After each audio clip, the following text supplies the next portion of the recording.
gotta, no matter, we reach your people, reaching the people. They go west, they go east, they go north, they go south, right. Peace, everyone. Hopefully you can hear me. And we are live on the Midday Affirmative. So give thanks and honor to the Most High for allowing us this next 7 to go through. We're starting off, as we know in our new. This is our first day of work, so rest is over. It might be the weekend for some, but not for us. We're starting all over on Yom Rishon. Also, giving thanks and honor to Chief Yuya for allowing the space for deliberation amongst our new people. So we have these live spaces to get it right or else. So give thanks for all of you as you trickle in. Today we're gonna talk about compromising, right? So the title is No Compromise, but there's some interesting things around compromise. So we're gonna do that today and just go for the ride. It's gonna be interactive. I'm gonna need some answers and I'm gonna pull from you a little bit, but we're gonna have a nice build and a conversation. Peace, Master Mayulek. Thank you for joining. As I said, we're talking about compromise, so I'll just wait a little for everybody to mosey on into the room. Peace to all of you on Facebook. If any of you on Facebook, I can't tell because I'm looking at, I don't even know what I'm looking at. Peace, Ima Sequoia. Peace, everyone. So shalom, everyone. So as I said, we're talking about compromise. Also, the link is live. If you are interested in joining us, it should be pinned in the chat. So all you have to do is just kind of look up top on the live chat and just join us if you feel brave. So let's get started. So we are peace, Abu Harut, peace, sovereignities, peace. So I do have a question for everyone, and I did forget to put little tags on the bottom, but that's okay. I'll probably put some in there. The first question is, what is compromise? Don't go looking it up on the Googles. Just put it in the chat, whether you have one word or a sentence or something. Just put it in. What is compromise? Peace, Chief Yuya. Thank you for joining us. Don't compromise on the teaching. I don't. Willfully, I don't. What is compromise? So like I said, you could put in a sentence, a word, whatever, and we're gonna go over it. But I do want to begin the dialogue and hear what everyone has to say. Like I said, don't go looking up the Googles or Merriam-Webster, and I did all that already. So I just went, what's off the top of the dome? What is compromise? What do you think it is, or what do you understand it to be? You can answer in the chat, or you can come on live and chat about it. Totally up to you. Peace, Aki Isaiah, Ima Sequoia, cooperating with one another. Interesting answer. Cooperating with one another. And let me see if I can put it up on the thingy. I'm gonna try to. Yeah, I think I got it. What is compromise? Did I spell that right? I think so. Okay, there we go. What is compromise? That's what we're doing today. What is compromise? So that's the first question. And as you go forward and answer, as the answers start coming in, I'm going to go forward and share what I found, what the official definition is, or one of them, because there's so many dictionaries and everybody's got a different way of saying things and using English to say things. So we're gonna go through a few, right? So compromise is a way of reaching an agreement in which each person or group gives up something that was wanted in order to in order to end an argument or dispute. So I'll say it again because I messed it up. Peace, Akizak. Peace, peace, peace. We're doing compromise. So answers in the chat. What is compromise?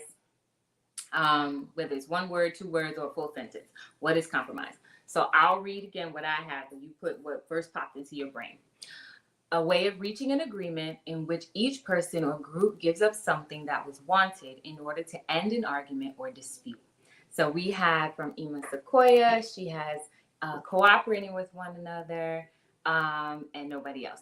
So we'll just keep moving forward. So I'm gonna take that definition and we're gonna work through the different parts of it. So I split it into two parts. So the first part we're gonna work with is actually the last half of the definition, which is in order to end an argument or dispute. So if we put it together with the very first part of this sentence, a compromise is a way of reaching an agreement in order to end an argument or dispute. So that's one way of looking at it. And before I go forward, I see you in the chat. That look like the Google answer message. Like the agreement you make with another party that may be the result of negotiating a position that both parties would like to hold. So he has which is with, and promise is agreement. The agreement you make with another party that may be the result of negotiating a position that both parties would like to hold. And we're gonna pull on that would like to, right? Because I think it's related to it's related to one part, but not the part that we're gonna focus on first. So I'm gonna read the full sentence again, and then I'm gonna take it bit by bit, starting with the latter part first. A way of reaching an agreement in which each person or group gives up something that was wanted in order to end an argument or dispute. So we're gonna break it up, like I said, and I'm gonna just take that last part first. So if we do that, it's a way of reaching an agreement in order to end an argument or dispute. So several definitions that fall under that. Ending an argument or dispute. Number one, an agreement or settlement of dispute that is reached by each side by making concessions. The other part is to settle a dispute by mutual concession. A middle state of conflicting opinions or actions reached by mutual concession or modification. So we see here like there's a key word, concession, or to concede. So think about it even like in a political race. When someone loses, the losing party, they concede to the winner. And so I thought that was really interesting that, when we think about compromise, because when I first thought about compromise, it's like, well, you're being agreeable, right? You're working with someone like Ima Sequoia said, like it's cooperation. And what did you say? She said cooperation and cooperating with one another, right? And that's what I thought. Chief Uyas says a compromise is a shared promise between two parties. Yeah. Not operating from a fixed mind, but understanding where people are in their journey. That's what I thought too. And I think it is. It's all of those things. A promise between two parties, a shared promise between two parties, right? Aki Isaiah says each party giving something to reach a mutual agreement. If it was Googled, I wouldn't have taken so long to type it. Okay. You know what, right? Because it would have been cut and paste. I'm sorry. I was like, you put it in there like you writing for the dictionary. It was like with the parentheses and everything. Aki says, unless you hand fill a cootie, no agreement today and no agreement tomorrow. I'll talk about sometimes it be like that. Sometimes it has to be like that. And we'll get into that, and we'll flow. We'll see how it goes. Just go for the ride. Aki Isaiah says, we read that. Each party giving up something to reach a mutual agreement.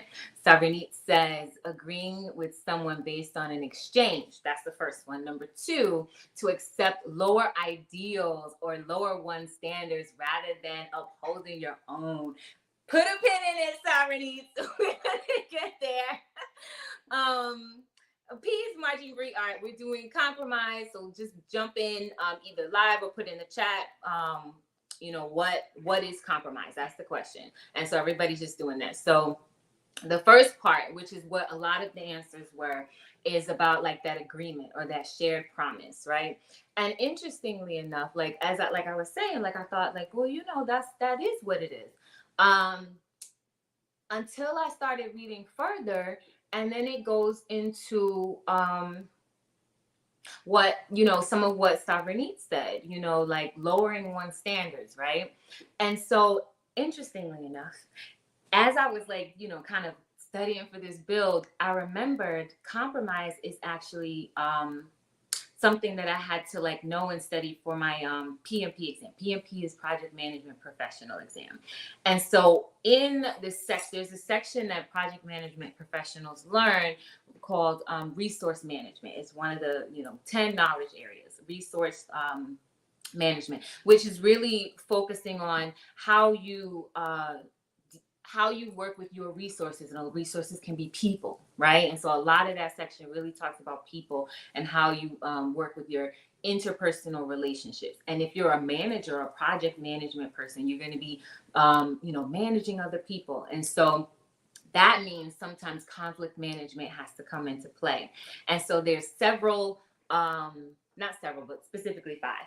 There's five areas of conflict resolution that are given that you can use. And they actually have like different outcomes of like what they would be. So one is collaborate or problem solve.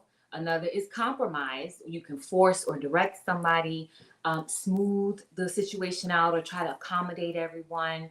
Or you could just totally withdraw and avoid the situation. And so we know like in that, it's like, that's not really going to help anyone. That's going to lead to a lose-lose. To smooth or accommodate everyone, it's almost kind of slightly avoiding the situation. So it can be like a win-lose unless you know how to really work with people and bring it to a win-win. And then force direct, that's like kind of the worst ones. It's very short-lived because you're not even taking the people that you're working with into account. And it's just very like top-down and authoritarian, right? And then the last two, the compromise or reconcile. And then there's collaborate or problem solve. So interestingly enough, compromise or reconcile, even though it's supposed to be like this give and take, it's seen as a temporary situation, and it's actually a lose-lose situation. And that brings us, and I'll get into what collaborate is. Well, actually, I'll just get into it now.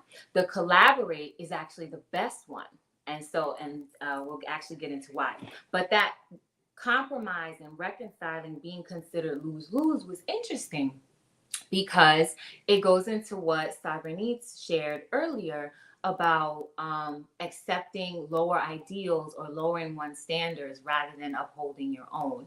And also it goes into not really accomplishing what the goal actually is. You're just kind of cutting off or siphoning off whatever it is you needed to do, or the other party, whichever side you're on, to concede and give a little bit. So you actually didn't. There's no win-win in it, right? So that giving up something and therefore weakening the end result. So a few kind of definitions on that. So if I go back to the top, that each person or group giving up something that was wanted. Accepting standards that are lower than desirable, accepting standards that are weakened, that weakens your reputation or principle, because you accepted standards that are lower and desirable. So I'm gonna go to the chat really quickly because I see y'all talking. He's asked if I've seen a lot of people avoid and not just deal when you suggest they were wrong, and that's that like, I'm just gonna avoid the situation. I'm just not gonna do it, right? And then Sovereignty says, yep, withdraw. Pull a fella, like Aki said, no agreement. Right. So lose-lose. Peace, Alpha Woman Now. Master Manulik says, stop fighting now. Shake hands and hug each other. I had to do that a lot when I was growing up with my brothers. It's like, aren't you even gonna think about like, what happened here? You're not gonna ask what happened. It's like, just be quiet and shake hands and kiss and make up. That's what it is. Kiss and make up. So nobody wins. I think that's 7 Habits of Successful People too. I have not read that, but I wouldn't doubt that it's in there because I feel like it was mentioned when I was studying for the exam. But yeah, like, but it's interesting. I was like, oh, it's a lose-lose. And so one example that I thought of, and the reason, so another reason why like the compromising came to mind is because we are charged to study, and I had been interested recently in Revelation, so I was like, let's pick a book, and we will start there and dig into it. And I didn't really even get past the first the first 2 chapters, and it's because in Revelations there's letters to these 7 churches, right? And in these letters or these notices to these 7 churches, Yahweh, well, the person who wrote Revelation, let's say it like that. John is either John the evangelist / the apostle or some rando named John. So he's saying that Yahweh gave him these words, and these are Yahweh's words to these 7 churches. And he's saying, basically giving them, this is what I like about you, this is what I don't, and this is what you need to do in order to be caught up with me in the end. And I'm paraphrasing. And many of the things why, many of the indictments, right, or the complaints against the church was because they were compromising what they should have been doing as followers of the way. Now, we know this is the Greek Testament. So yes, these are churches that are in Greece, and what is now present day Turkey, I think. So like Lower Asia Minor. And they were compromising. And specifically, like the first church, he says, these are my complaints. Like you've lost your first love. But what I do like is you don't like these Nicolaitans. And he doesn't like them because the Nicolaitans they actually were members of the church, but kind of fell out into is it hereticism, where they were doing what the children of Israel were doing before in Exodus, where we learned they were, as they were living amongst people that they should not have been living amongst, adopting their practices and compromising themselves to kind of fit in with the crowd. And it made me think, like, how many times do we do that in Babylon, right? We discussed a little bit of it on the Friday fellowship, and we talked about our garments and what we wear. How do we compromise ourselves, right? So it goes back to, like, how are we lowering our standards other than what is like truly desirable of the Most High and truly desirable, or what we should be doing as followers of the way, right? And also, it made me go back to that first part, in order to end an argument or dispute. So when we think about culture, Nickelodeon. No, it's not. No, it's not. You're not Nickelodeon.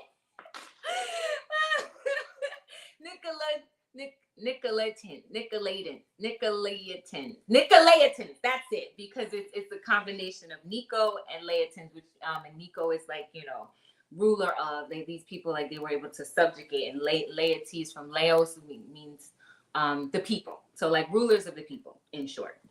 And many times these rulers of the people, because it comes from this person who was Nicholas the deacon, so it actually is the Nicolaitans comes from his namesake Nicholas, and that's where we get that. And he had been an early deacon or member of the church who just kind of fell out and was just going back. He just reverted back to worshiping Baal and having the children of Israel, well, the converts, I should say, the Gentiles at this point, because we're talking about the church at this point. But they started eating the food that was sacrificed to idols. Number one, they were sacrificing food to idols, and then they were eating it. So that was one of the, complaints. And that was a main complaint to one of the churches, the one at Pergamum, I think.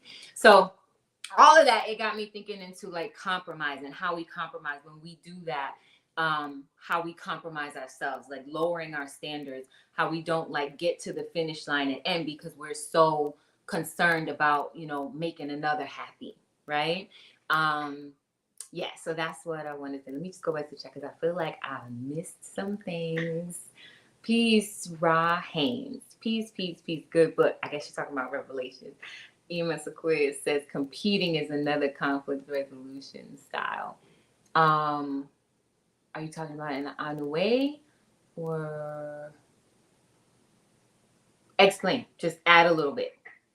Because it does competing. I guess so. I guess if it's like, well, let's do this race, and whoever wins, arguments over. I'm guessing that's what you mean. But if not, please correct me. Um, okay, if you say so. um, Nickels for sure. Right? We should just call them Nickels. Long story short, they don't trust them new right. Don't trust them new Nickels over yonder because they just making too much room for other things to get in, right? Because number one, you're worried about pleasing somebody else, or for whatever reason it is, and number two, you then what the result of which you lower yourself, or we lower ourselves. So then the next question is, I'm gonna put in the chat. So, well, somebody could put in the chat for me, please. So the next question is, how have you compromised by way of settling a dispute, like, or to get to a mutual agreement? And then you realize it didn't work out for you, or how have you compromised and then realized how it lowered your standards?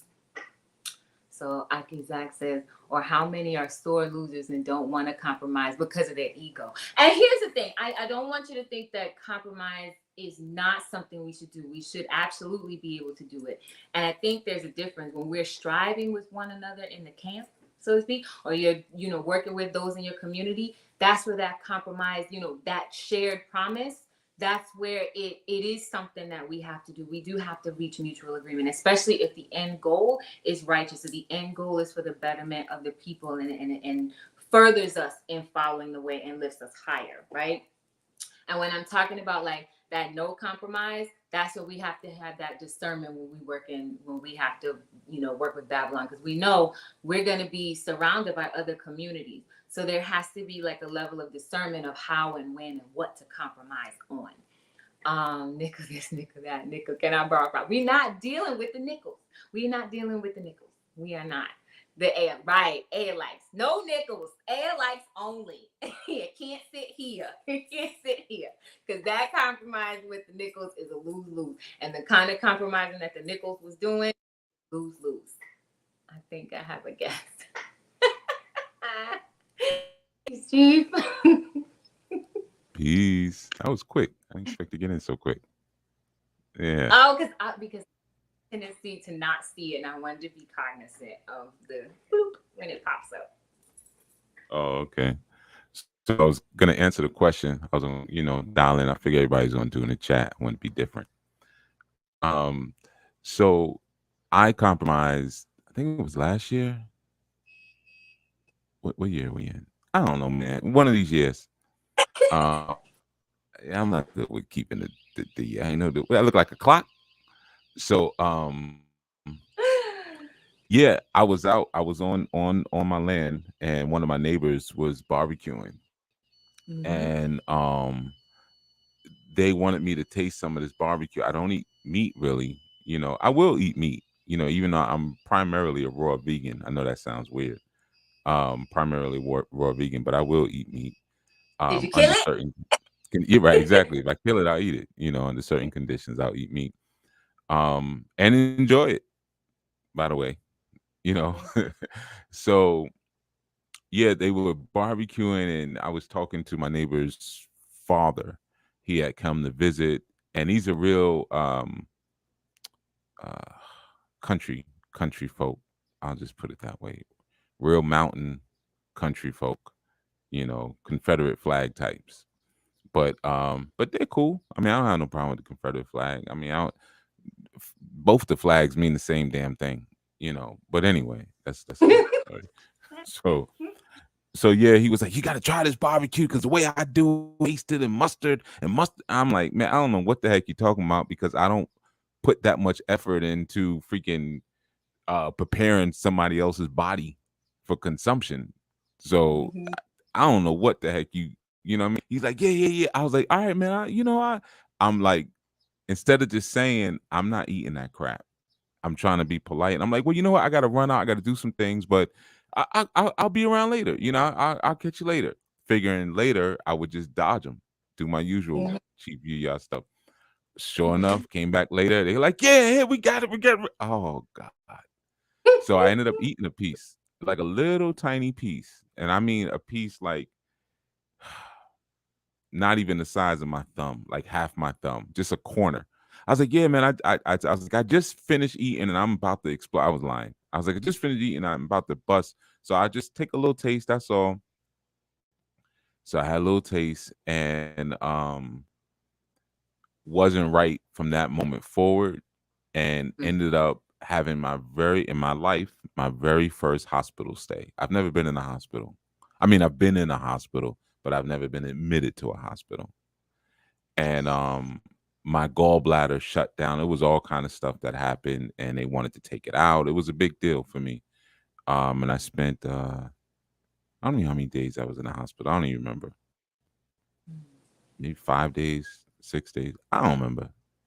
Um, but it was because I compromised, on my values. And the first compromise was me lying, trying to be polite and not just saying, I don't eat poison, but Mhm. knock yourself out. Right. You know what I'm saying? No, thank Um, you. right. No, thank you. I'll pass on the poison. But instead,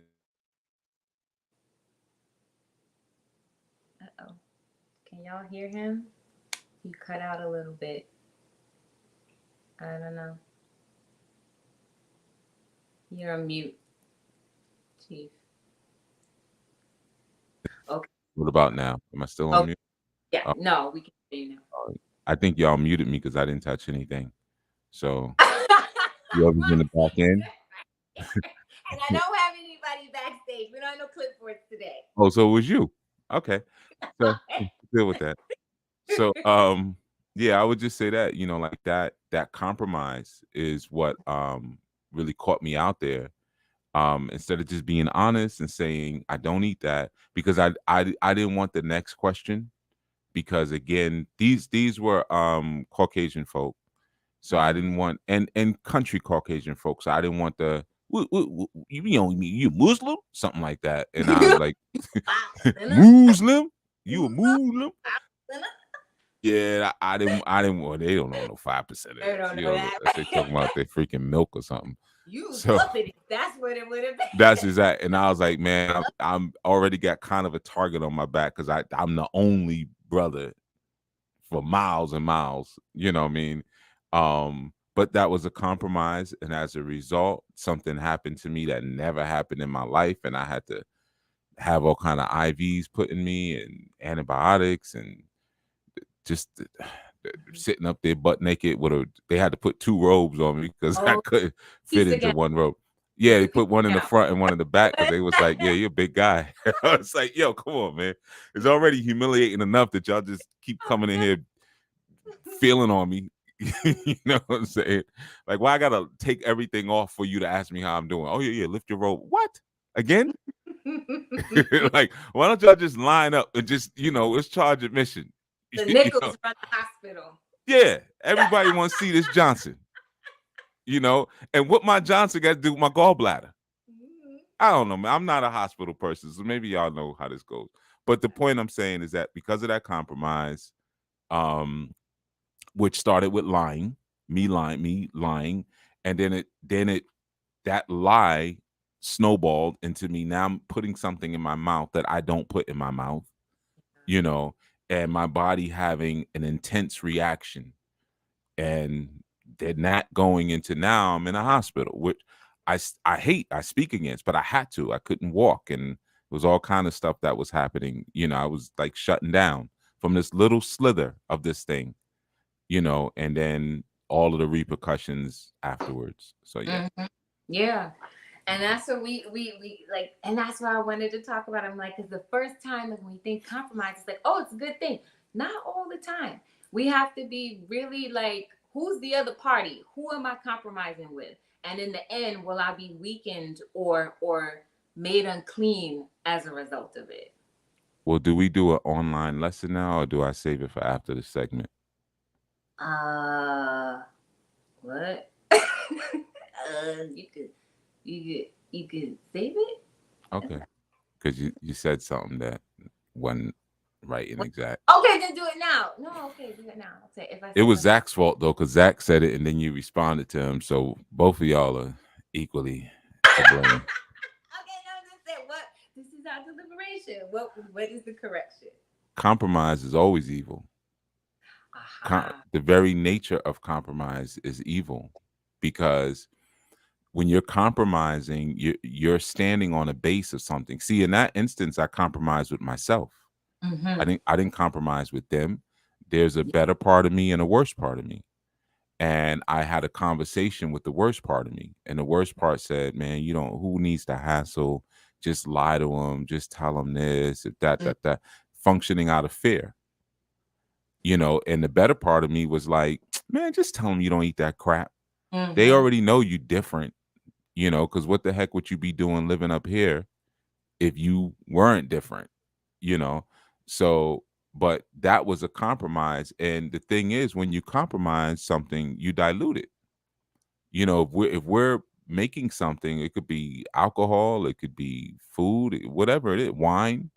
If Mm-hmm. we say, oh, the sample was compromised, we already know it's no good. Right. So anytime you compromise anything, and you only ever compromise to get along. That's the only reason you ever compromise. So anytime you ever compromise, you're coming to a halfway point, meaning that you are leaving your base foundations. Mm-hmm. So if your base foundation is truth and good, in order to compromise, you have to abandon the platform of truth. You have to abandon the platform of good. So Mm-hmm. you immediately now become evil. So Zach says he's gonna blame you. So You know what? I should have stuck. I did double speak because I said it is lose lose. It's lose lose. yeah, there's no good can only lose.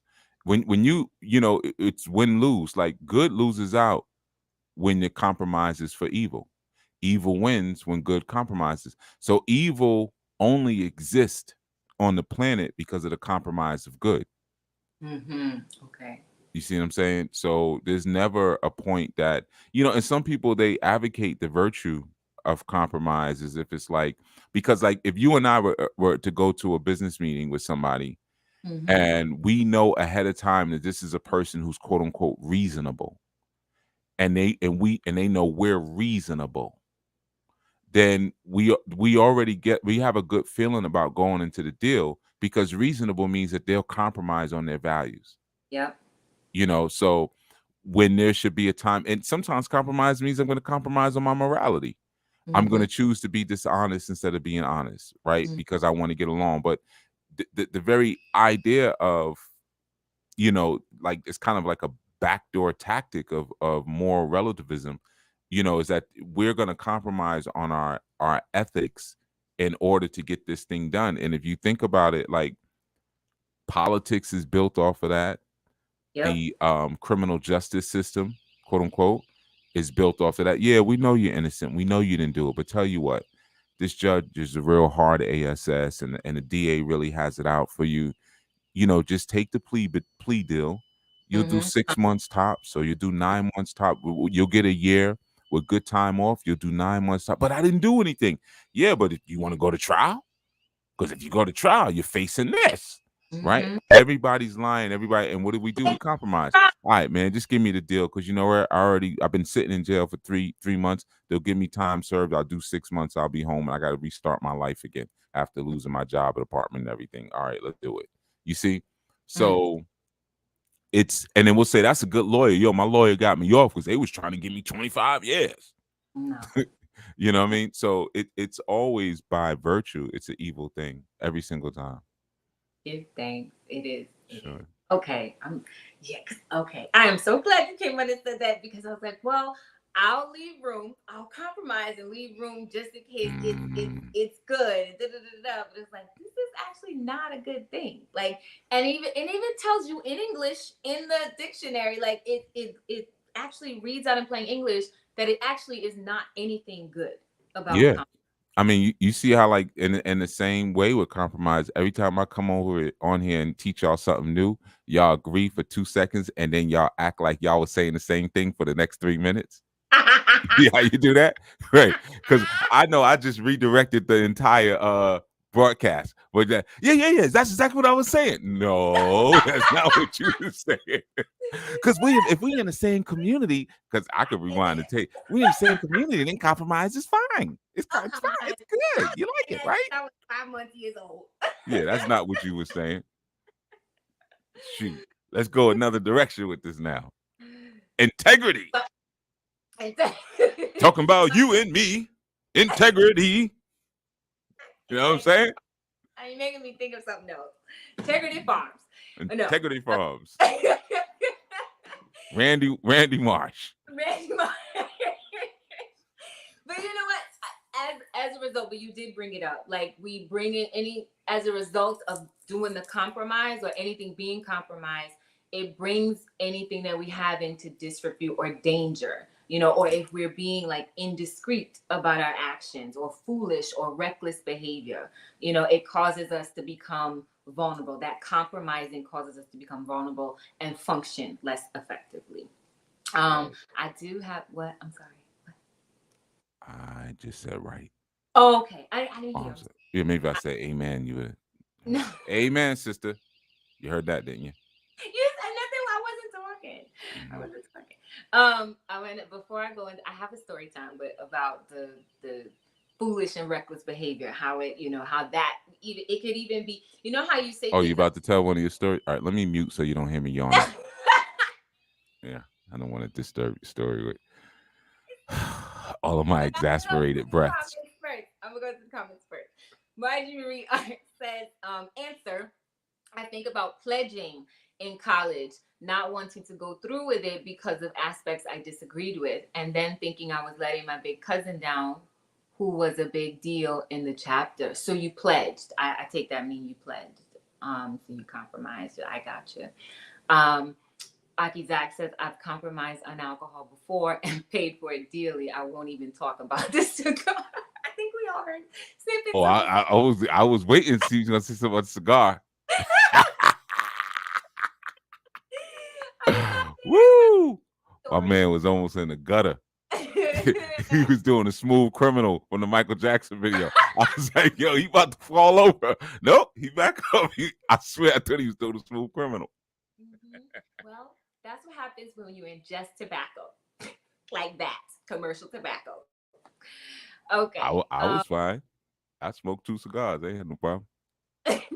That just ain't his ministry. Well, that's true.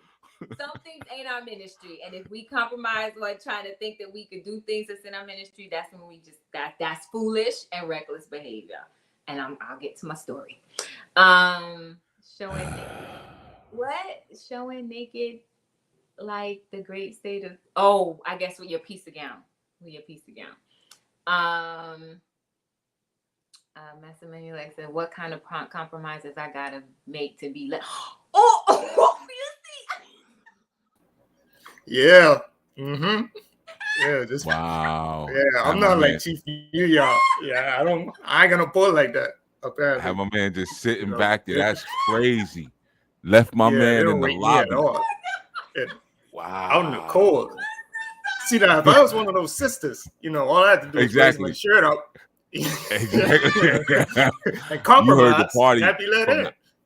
I heard the party from the outside. Boom, boom, boom, boom, boom. You heard it coming through the walls. Like when they gonna open up the door. Boom, boom, boom, boom, boom, boom. That's messed up, yo.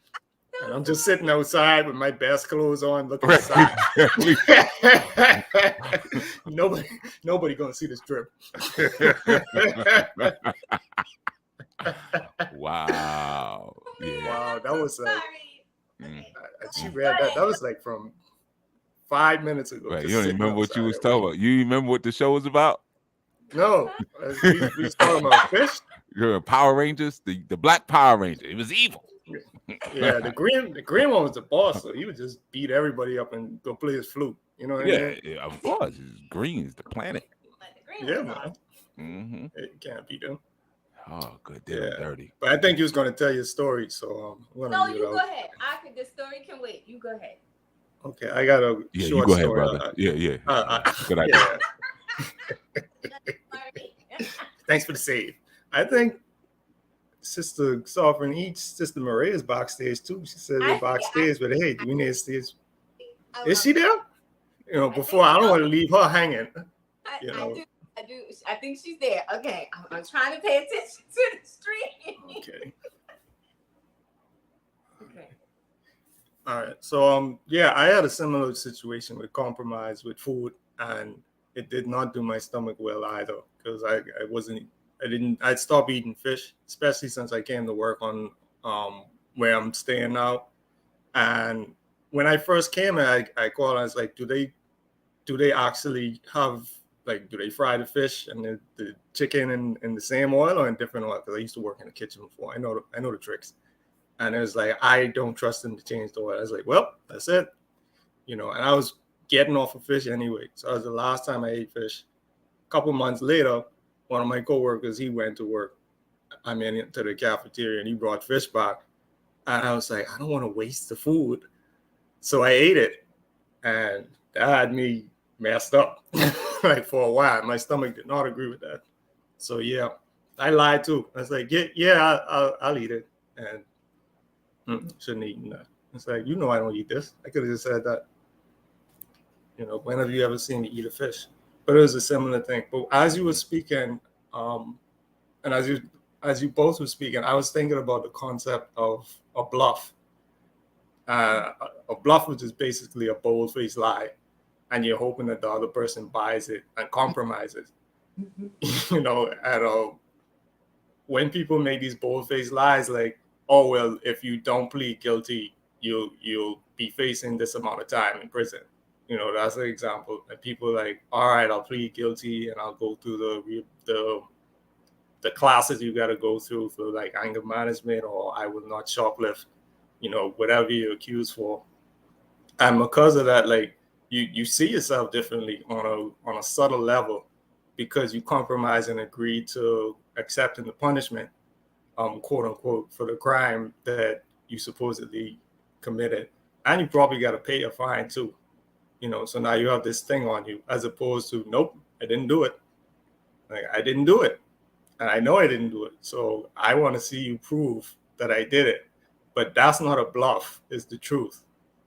You know, as opposed to a bluff where you just tell a bold-faced lie, and it's like, internally, you're like, I hope they don't, like Ifa, I hope they don't do the Ifa, I hope they don't scratch beneath the surface. I realize that I'm actually asking them to violate what they are, or violate their principles, or just be stupid. You know, I hope they're stupid and they believe me. So I'm just gonna bluff. So that's something else I thought of when it comes to compromise. And some people's form of bluffing is just getting loud and getting super emotional, you know, or even the virtue of compromise that Chief was talking about, like, women don't have to cook and clean sometimes. Sometimes men can do the housework too. Sometimes men can stay home with their children. Why we got to do all this? Like, no. You know, and they say stuff like marriage is about compromise, or being in a relationship is about compromise. It's like, no, it's not. That's not what it's about. I didn't get with you so that I could compromise for the rest of my life. That's what you want because it works for you, but it doesn't work for me. You know what I mean? And why would you want to be with someone who is compromising for the rest of their lives? So even with the inherent wickedness of compromise, like, you're expecting something to behave outside of its nature. You know, I'm a chicken, and you're trying to get me to speak French. And you speak, say sacre bleu, say sacre bleu. You trying to teach me how to talk like a human. I'm not a human. You know, I cluck. That's what I do. let me cluck off. You know, don't come around and trying to get me to speak French. But it's just, I want this thing to compromise what it is. You know, or even like when you're on a mission and you say the mission was compromised. You know, it was below the standard. It didn't meet the goals that we set. Therefore, it failed. And the idea behind compromise is there's a middle ground between failure and success, Mm-hmm. or there's a middle ground between your principles and wickedness, moving against those principles. And if you can find that middle ground, then you can fail and feel comfortable about failing, or you can be less than what you are and sort of feel comfortable about it. But if you don't think of it as middle ground, if you think of it as like it's either this, what it's supposed to be, or it's something else, no matter, regardless of what the something else is, if you make concessions or if you accept that, then you start making concessions in other places too. And it starts to spread like that. Yeah, but I'll go on mute because I know you got a amazing story to tell. No, that is not. It is not. It is less important than having the build here. That was like, the stories like the pockets in case I need it. If it comes up where it's relevant, then fine. But was that a compromise? Is not? Didn't you really want to tell that story? Nah, I mean it doesn't matter. Not really. I don't know. No, that's mercy.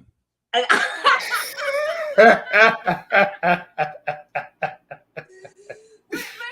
who? My stories are good. Really? Your stories are good, huh? First of all, we never even hear the end of the stories because you always cackle through the whole freaking thing. So we don't be knowing what the heck happened. I was running after a bus and then running through the New York City street. What? That's all I remember from that story. How about that one? Yeah. Mm-hmm. I remember that one. That's when you were in Independence Day, right? You were shooting on the film set and they was Right. like shooting the lights down. You was running away from it. That was that story, right? And Morgan Freeman called us, just we need your help. Yeah. I got Morgan Freeman on speed dial. Peace. Peace, y'all. Peace. Peace, greetings. Peace. I just wanted to hop on and share my story. So I remember years ago, I was braiding hair, and I was braiding my sister's hair. We had like an unspoken agreement, so I was compromising because I didn't really agree to it. But she would just want me to do her hair all the time, and it just got to the point where it's like, hey, I need to tell her no, because I would show up at her house and she'll have the whole front of her hair undone. And she like, I need you to braid my hair. And I'm like, but nobody told you to take out the front of your hair. It's like, of course I'm not going to want you to go out like that. But she would do things like that. And I was like, I just kept compromising, like braiding her hair every time. And I'm like, you're going to have to tell her that you don't want to braid her hair anymore. And yeah, so I just kept compromising on it to the point I was like, okay, I finally had to say no. And it was fear because I was afraid of her response, and she did get upset, but I was like, either I'm gonna have to start charging you or something, or like, yeah, this is just not right. You going about this. But yeah, I just remember that. And so that's my story.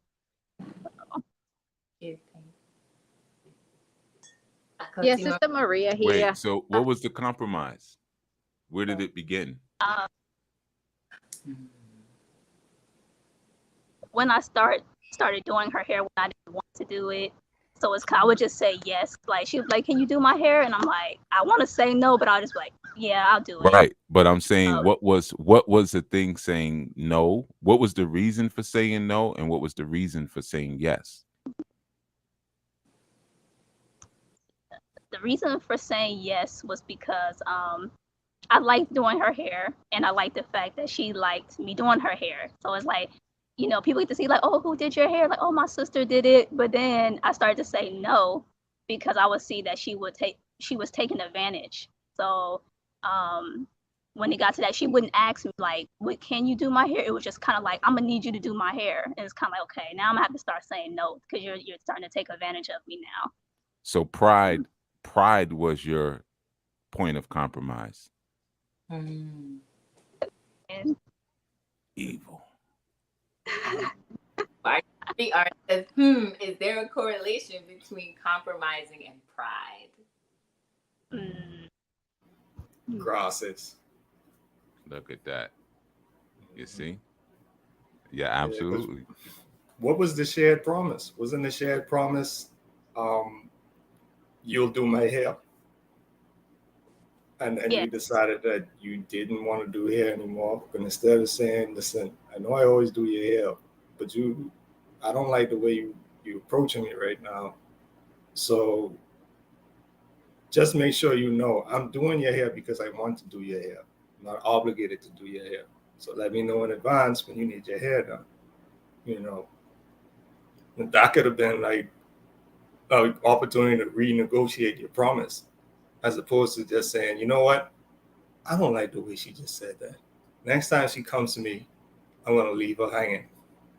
You know, because she has this understanding that I'm gonna say yes no matter what.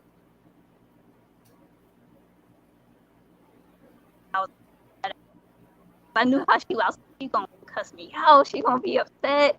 I was so afraid to have that conversation. And that's She where the ended up pride doing came just in. that in the end of it. See, now if y'all are listening to this, which y'all are probably catching, even Zach said it's cap. That if you dig underneath the compromise, you'll see that like first she's saying, well, I wanted to do my sister's hair. I like how people ask. Really, what it was is she was afraid of the confrontation. Now, so her sister bullied her.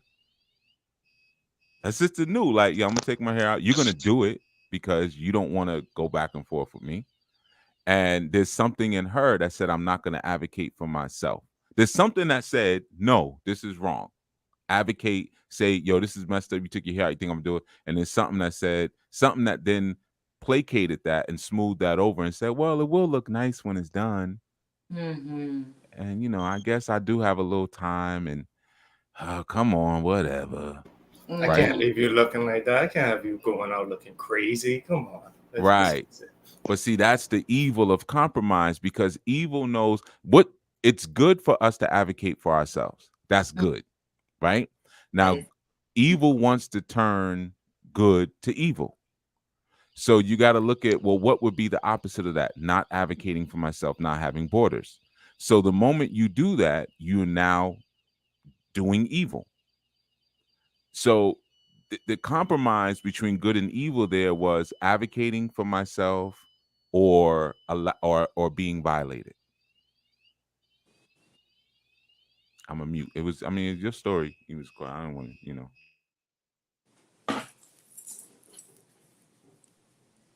You there? Yeah, that's real. I was afraid the whole time. I was afraid the whole time. Yeah. Okay, so we got to the bottom of it. I think Achoti. Yeah, I think about what you shared, what Sequoia shared, and what you shared in response, Chief. And I think about how that compromise, like it teaches people too how to treat us in a sense, right? So they see that you're willing to, lower what you uphold. So then I feel like that builds a level of like lack of respect, because you don't even have respect for yourself to hold the standard, or in the case that for this story, like advocate for yourself. So you're giving me the right then to take advantage of you. You're giving me the right to disrespect you, which is not true. But I do see how, people will use that, or interpret it that. This is making me think of a movie. I know it said this like two lives in a row, I think. But Little Shop of Horrors. But it's so I think it's relevant because everything in that movie, a lot of things could have been avoided if people didn't compromise. Especially I had watched, I don't know why, I think the last time I mentioned it, I went to watch the original one from 1960s. And a lot of their relationships too, like they was just compromising the whole movie. So in the 1986 version, Seymour was like an orphan, the main character. But in the original one, he had a mother, right, quote unquote. But his mother was like, she would always pretend to be sick, just so she could have an excuse to not work and force her son to go out and do all the work. and she would just stay home and get drunk of all of these strong medicines. She's a crackhead, right? Before crack was a thing. So she would just she would try to bully him in a similar way by saying, you're not gonna leave your mother here to die, are you? Because she always had him thinking he was on death's door. So he would compromise. And then when the owner of the shop saw that this plant like ate humans and Seymour was feeding human flesh to this plant, he was like, yeah, but I'm making a lot of money, you know. So he just compromised and he kept going with it, you know, and to the point where he actually fed someone to the plant. And in the 1986 version, you see Audrey, the man, the leading lady, she was like, yeah, he beats me, he abuses me, but he makes good money, you know. And everyone was just compromising left and right. And the ones who didn't compromise, you could see a sort of irritation with people around them. Like you had the dentist who was like, he didn't compromise on the fact that he was a sadist. He liked to cause people pain. And then you had like Bill Murray's character. He liked to feel pain. So he went to the dentist and the dentist was like, yo, I'm trying to see you suffer, but you're enjoying me inflicting pain on you. And I don't like it. Get out. You know, so you have all of these people where not compromising is an irritant, but compromise is seen as something that, although it's not good for you, it's still accepted. Like you can still be around me, but I don't like you being around the boy because he's no good. Or you can still be around me, but even though you make me feel conflicted about having you in my life, because on one hand I'm supposed to love you because you're my mother, but on the other hand you're always making these ridiculous demands of me, and you're always lying in my face telling me you're sick, but I know you're not. You know, because he was like, did you go to the doctor for my results? And he's like, yeah. So what did he say? He says, you're completely fine. He says you should be playing fullback for the Rams. You know, but she's like, oh, he doesn't know what he's talking about. I thought he would give me the right diagnosis, you know, because she already compromised her own mental health. You know, to her, it's like, I'm sick. You know, that's why I can't do nothing with my life. I'm just sick and I can't do nothing. That's a compromise because you know you're capable. When you need to go out, you go out. And Seymour was being awarded. She was fine. She dressed up, went out to see her son get an award. You know, so that made me think of that movie. Like all of these people dug themselves further and further into wickedness by making compromise after compromise. And you know what? We'll wait for anybody coming in just now. Later, we're talking about compromise, and compromise is never good. It is always evil. And you might think, but it means like coming together, like coming together and promising together or going forward together. And it's like, shouldn't we do that? Doesn't that make us stronger? What makes us stronger is the collaboration, right? And as Ima Sequoia did put in the chat, the cooperation. Those are the workings together and making us stronger. The compromise, it does nothing but make us weaker. But I will share, right? I will share very quickly, unless anybody had anything to add. Because it does relate now. But I wanted to give Achoti Morea, Ima Sequoia, or Achoti Morea a chance to answer if that was what it was. Answer the question, or you're good for now. I think it going once, going twice. Okay. So it's a bit of delay. I'm sorry.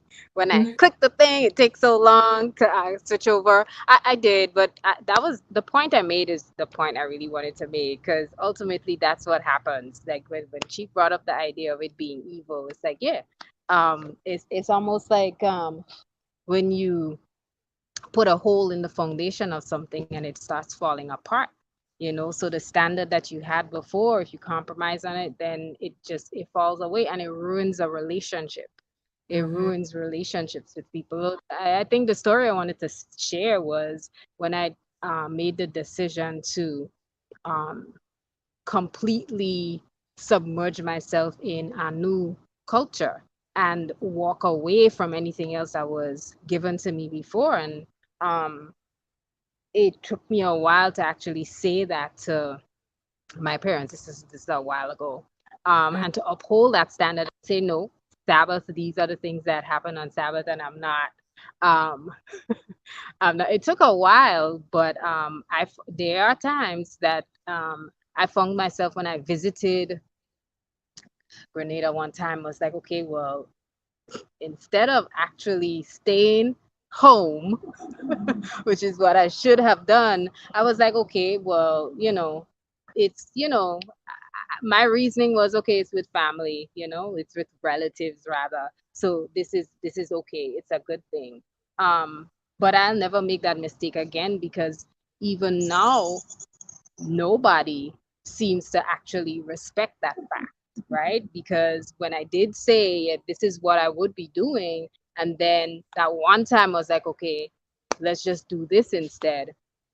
Yeah, it ruined that relationship, and it ruined that opportunity for them to respect that this is the culture that I'm holding on to, and it dictates these things, Yeah, so yeah. yeah.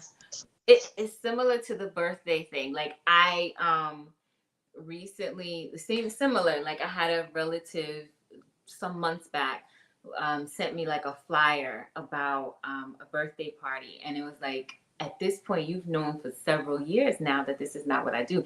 So I didn't even answer, because I thought that even answering would open the door for something else. So I didn't respond. I didn't say anything, because it's like, it's almost like how when Chief, you said like, well, the first compromise was the lie. And it was like, if I even open my mouth about this, then it creates that space for dialogue about something that we don't need to have dialogue about, because I've already set the ground rules. I've already laid the line in the sand. So it was like, yeah, we're not gonna compromise this. We don't do birthdays, so we're not answering. And that was that. And it doesn't mean I always have that, same ability with everything, but for that I was just like, nah. It's kind I think somebody else, she's out there, Hava, she did shit like the birthday thing as well. It's like, nope, that's not what we doing. Click. Peace, Margie Marie Art. Peace, Aki Jason in the chat. Real quick, I did want to go back to a comment. I want to make sure I'm not missing anything. Aki Zach asked, and I think this was to you, Master Menulek, would the compromise be not telling them why they shouldn't eat the fish rather than you taking it and eating it? I would say the compromise is just me not saying no. I don't eat fish. Save it for later. I don't eat it. You can eat it if you want to eat it, but I don't eat it. And then we did the compromise. Would we? How would you separate? I think this is from any of us. How would we separate the compromise from negotiation? That's an interesting question. I don't even know that. I think they can be different, because you can negotiate in a way where you end up getting everything that you want, where the other party doesn't even realize it. But I don't know. Maybe it's the same thing as compromising. I would say they are No. different. Okay, go ahead. So to negotiate something is to carry something forward. I think actually that's even what the word means, if I'm not mistaken. Someone could look that up. But when you're negotiating, yeah, we got Googlers up in there. But I think that's actually even Please what it quick means. draw. Oh shit. Yeah. But when you're negotiating, it's like negotiating a river. If anyone has ever white water rafted, you have to negotiate the current. So you're maneuvering in order to get to a particular point, right? So in a community, you would negotiate. It might be similar to haggling, Mm, because some people might associate haggling with compromise, but it's not. no. We're getting to a point, you want to sell this, I want to buy it, right? Mhm, And we have to transverse this mhm. course of this transaction in order to make that thing happen. That's not the same as negotiate as compromise, because with compromising, I'm giving something up that I didn't initially want to give up. Right. Right. You Right. know, Right. right? Thanks. That's that. giving up, right? Plain as day, giving up something that was wanted. Giving up something that was wanted. Right. Peace, Marjorie. What's up? Shalom. Peace. I'm sorry, my mic was muted. How's everyone? Doing well. Fine. My. Well, I was thinking about everybody was dropping movies and stories, but I was thinking about this movie. I don't know if you guys ever watched it, but it's called The Ditch Digger's Daughter. No. No? See. Oh my goodness. Yaffe watched it. Yaffe seen it. She's seen every movie. You I saw have it. not seen every movie. I think I've heard of it, but I don't watch Bull it. donkey. You saw it.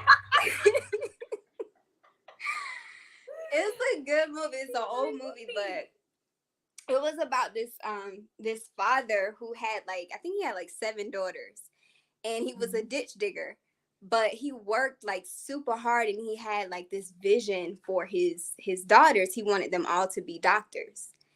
And there was he kept them all in line. I think he was a single father raising all of the daughters, hard worker.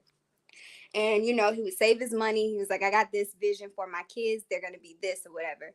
But there was one daughter in the bunch that just wanted to do what she wanted to do. She would sneak out at night to go to the parties. And, she just didn't want to fall in line. And so she wanted to be I don't know if she wanted to be a lawyer or something. She wanted to be something other than what the father wanted her to be. And she kept breaking the rules. So eventually, she had to go. He was like, you got to go. You can't live here anymore because, I'm not compromising what it is that I've set out for you guys to be and what I've worked hard for. And plus you're gonna cause issues with the other girls. They're gonna think it's okay for them to do what you're doing and to not, follow through with the plan that I've set out for all of you guys to follow.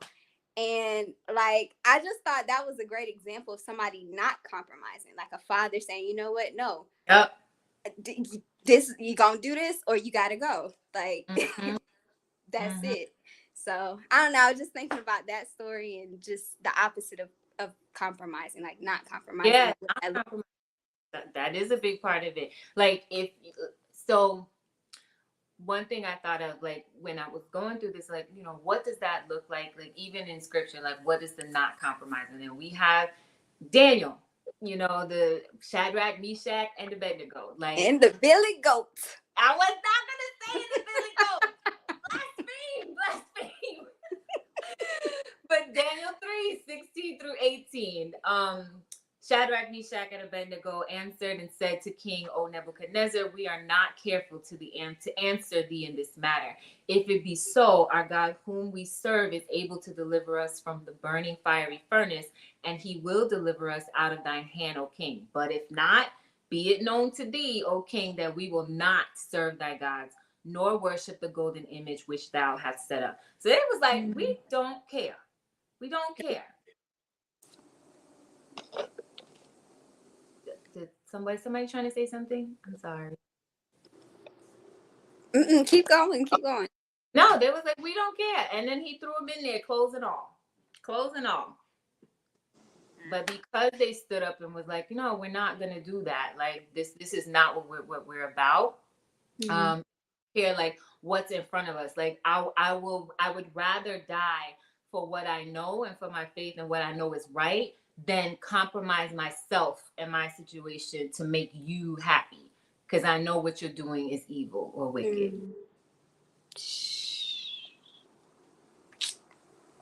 Compromise is always a guillotine. Every single time it's a guillotine. I mean, if I told you right now to compromise on your femininity, what would that mean? You know what I mean? I'm not compromising my manhood.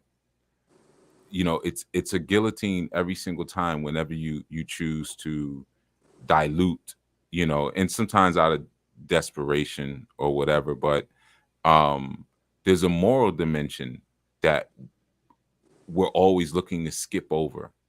when we compromise. We're always looking to skip over that. And, you know, we may say, well, you know, sometimes you get someone like with a real Libra sort of energy who steps in the middle. It's like, well, you know what?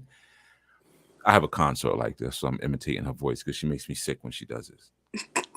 Every time there's some sort of dispute, well, you know, I see your side and I see your side too. And I'm always like, sit down somewhere. Go sit down. Okay? Because you're not helping. You know, you always seeing everybody's side, and where we gonna get with that? You know, but yeah, I'm just having flashbacks. I'm sorry. But she listening, you know, so that's the thing where, you know, there's always an assumption that each side has reason. So even when you are compromising within yourself, you're making this argument that there's a conflict that arises not necessarily because of difference in values, but the difference in ordering my values. Like, I'm still going to be this, but this can come before this comes, you know, and that will be more practical if I do it that way, you know. But that's just not the case. You always are putting your neck in that guillotine every time you compromise. This makes me think of the situation with King Solomon and the two hookers. I forget the word they used, but they That were was it. Okay, got it. They Lived were in a Bordeaux. yeah, right. They slept with their pinky up. Right. Yeah, but you know, one had rolled over and smothered her baby, and the next one, she woke up in the middle of the night and swapped the babies. You know, I'll take my baby's corpse. It's already bad enough. I'm not mortified by the fact that my baby's dead, but I'll take my baby's corpse and swap it out with this other woman's baby, and I'll act like nothing happened. You know, and Solomon was like, all right, since clearly no one is wrong, you know, because y'all keep going back and forth, we'll just cut the baby in half and split the parts. You know, and that forces, it was like a make or break moment, that guillotine moment that you were talking about, Chief. That either the baby's gonna die or the rightful mother will be revealed. Right. That's what happened. Yeah, because it was a negotiation for the real mother. It wasn't a compromise. For her, it was, my goal is to have my child alive.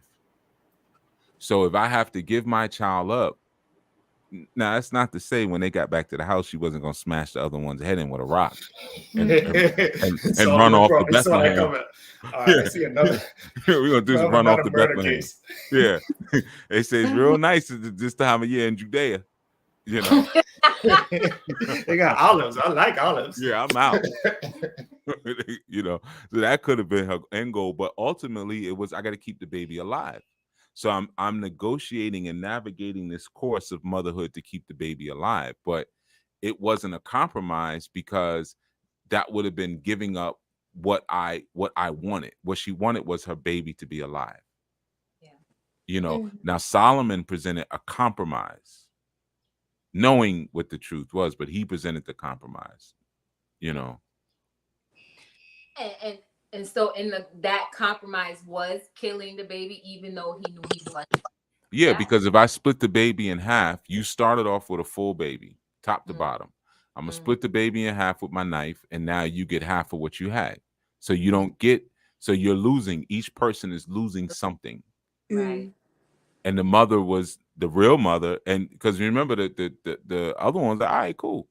But the real one was, no, let her have it, keep it whole, because that's ultimately what I want. Right. So if I have to navigate this situation in this way to maintain wholeness, then that's what I would do.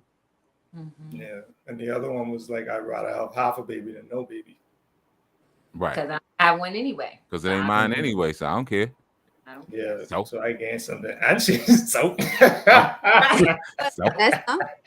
It almost sounds like the side chicks anthem. Like, I'd rather have a piece of man than have no man at all. Ooh, I don't know. Get blocked from YouTube. Get demonetized. There's people laying in bed listening and just looked over.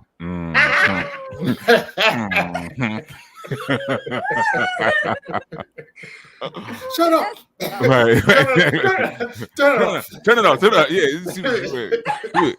I don't know what they talk about. Turn it off. Yeah. You know, they're lying. Bunch of liars. You know what I mean? But that's the thing, though, that there is a truth to that. You know, compromising on what are your base values, but does the compromise begin with sleeping with your sister's man? You know, or does the compromise begin with lying? You know what I mean?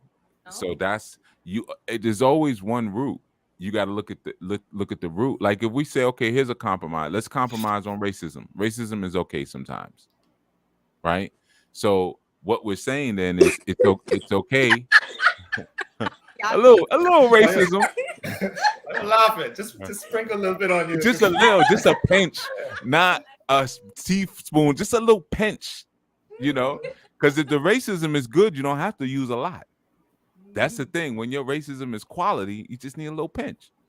So, I think she put too much racism in her water. Yeah, too much racism in your coffee. That's why she almost spit it out. It's too strong. Right, just need a little pinch. So, under those conditions, we might say, okay, then it's okay for people to have slaves under certain conditions.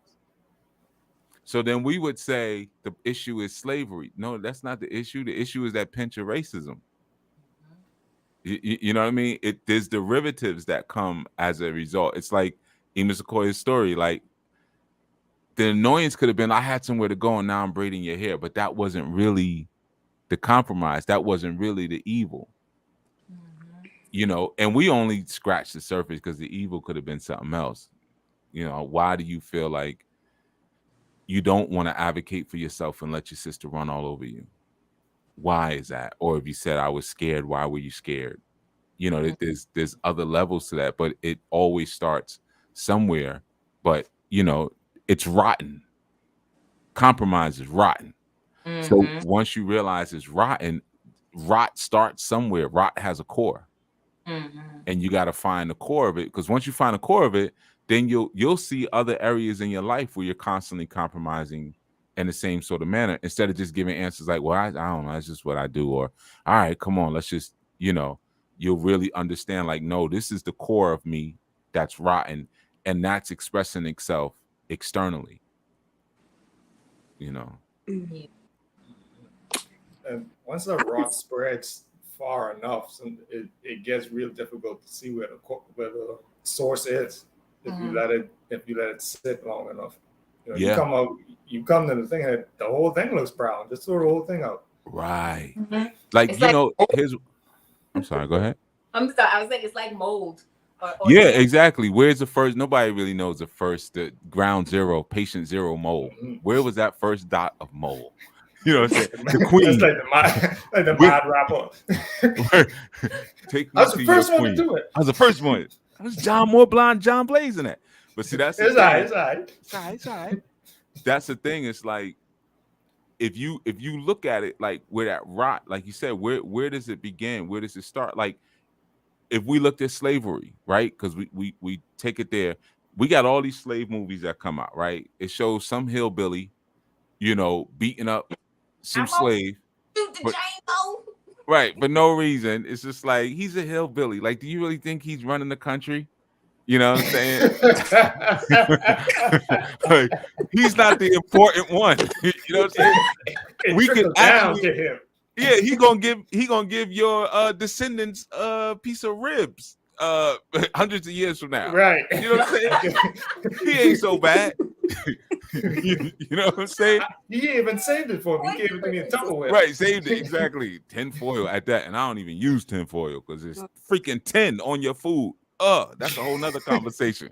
You know what I'm saying? So, you know, freaking tinfoil. But anyway, like I was saying, so the thing is, it's like, but why don't they ever show movies? I'm gonna show you how slick it is. You got all these slave movies where, you know, what was that one with Will Smith? Liberty, something like that. He played a Haitian. I don't know. What was it? Emancipation, right. I saw it.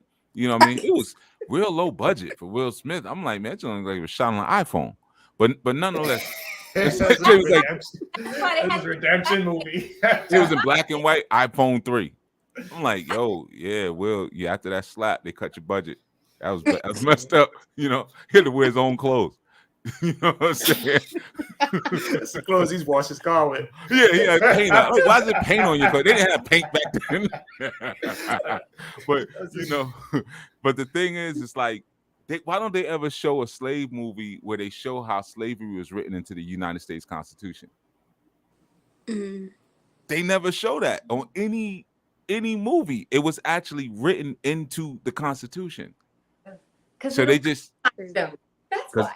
well, right, exactly. So where does the rot begin? Where does the compromise begin? You know what I'm saying? All compromises are rotten, but then what happens is that we have this like paradox of tolerance that goes forward, but that paradox of tolerance starts with that rotten core. Yo, this joint was written into the law of the land. But we don't have any movies that address that. We just have movies with people running away through the woods and then violins and music at the end and we crying and celebrating. But the freaking piece of paper that legislated it it wasn't even, they didn't even flash it across the credits, nothing. Yeah, they never talk about like the first slave deal ever made on this side of the globe. Like, oh, wait, where'd you get? Why is he doing everything you tell him to do? Oh, right. Well, this here. Yeah, let me introduce you. This is the Slave 1000. Oh my God. Yeah. He washes, he cooks, he slices, he dices. You know what I'm saying? Like, that's messed up, man. See how y'all laughing? Oh man, that's messed up. Yeah, ancestors are just y'all can't go to the African festival this year. You know what I mean? Yeah, they ain't gonna let you in. You know, y'all gonna be in the book of Negroes. Well, yeah, man. No, I'm an announcer. I know I'm an announcer. I was compromising because it was just a show. But yeah, that's the thing. The compromise, you got to always look at the root. What is the root? Where am I starting? Where is the rot at? Because the rot is what is what going to lead to something being compromised. Like again, you see a wall that's compromised. Well, you're going to look at what happened. You're not going to look at the top of the wall. You know, it might have came in, maybe water came in at the top, but you're gonna look at the point where the problem began. Because if you repair it, it's gonna happen again. You might even put up a new wall, it might happen again. We got to figure out what happened. Where's the root of this issue? Where's the root of this compromise? You know, that takes a lot of digging sometimes. It might be a old rusty piece of rebar in the center of your wall, and it's just wreaking havoc. And you got to cut that whole piece out and replace that piece of rebar, or throw some asphalt or something on it, some sort of chemical to get rid of the rust. Or sometimes you got to do this. Check this out. One of my close friends, his basement floods, right? What a house he used to have that he grew up in floods bad. You know what I'm saying? And he had a music studio down there, and I'm like, I don't know why you put the studio here. You know, every 5 years, like you got to wade through your basement. You know what I mean? So we were talking about it, and I have another good friend of mine, an engineer. So I had him come out and look at the house, and he's like, yo, there's nothing you can do because of the position of the house and because of the way the house was built. His father, who transitioned, had actually designed that house. You know, and no one wanted to, well, I said it. I was like, yeah, your father messed up. You know what I mean? Everybody's kind of quiet. I was like, I'll say it, man. He ain't here. What you gonna do to me? He ain't here. You know what I'm saying? He been dead. You know? Right. So I was like, yeah. So I was like, yo, you know the solution to this problem? He's like, what? I was like, yo, you got to move. Basically. The solution, you sell this house when it's not the rainy season. Yeah. But that's what, now check out what ended up happening. So a couple of years, I'm gonna say maybe 5-6 years, maybe even a little longer. Had a flood really bad, did a whole lot of damage to the house. Ended up, there was a financial issue, some stuff that got messed up. Long story short, because of the damage that happened from the water, he fell behind on his mortgage. The house ended up in foreclosure, lost the house. Wow. Yep. Right. Yep. Mm-hmm. Right. Now, if you want to hear the full story, I ain't gonna tell you full story, but there was a crooked Christian pastor involved who con the mother into refinance. The house was paid for, into refinancing the house and then putting it in his name. I mean, if you really want to hear the down and dirty. And so when he was paying the mother, my friend didn't realize that the house wasn't even in her name anymore. The damage happened, pastor stopped making the payments, the house got taken. Good Lord. Oh, what was the root of that compromise? His pops, man. Just like I said, yeah, your pops screwed it up. You sitting over there touting and pounding. Yeah, my pops designed this house. Yeah, your pops designed the freaking All wave right. pool. You need to rent this joint out to the kiddies as a wave pool because pops messed it up, man. Yeah, you dry snitching. It's my pop's fault. Yeah, wet snitches. You better. Wasn't nothing. Yeah, you wet snitch. That's sad. That's a sad story. Yeah, you should listen. Yeah, those are breaks. Yeah, man, you should listen to what I told you. Hey, You know what I'm saying? Like you should listen when I say, hey, just sell this house, man. There's no fixing this. Sell this house. It's gonna flood all the time. Sell it. You know, sometimes the root of our compromise is not being focused on the goal. The goal is not earthly attachments.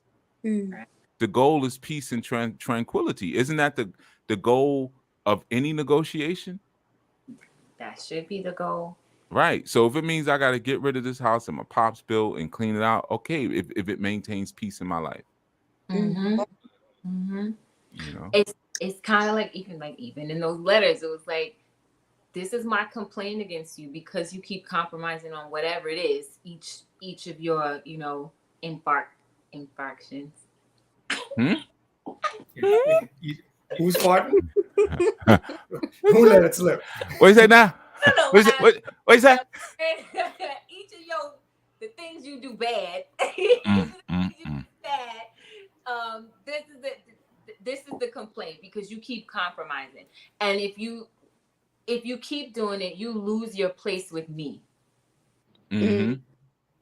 That's the thing. There's no compromise. Always takes you to the lesser vibration, right? If you let's say justice. Let's say if you compromise between justice and injustice, you will only end up with injustice.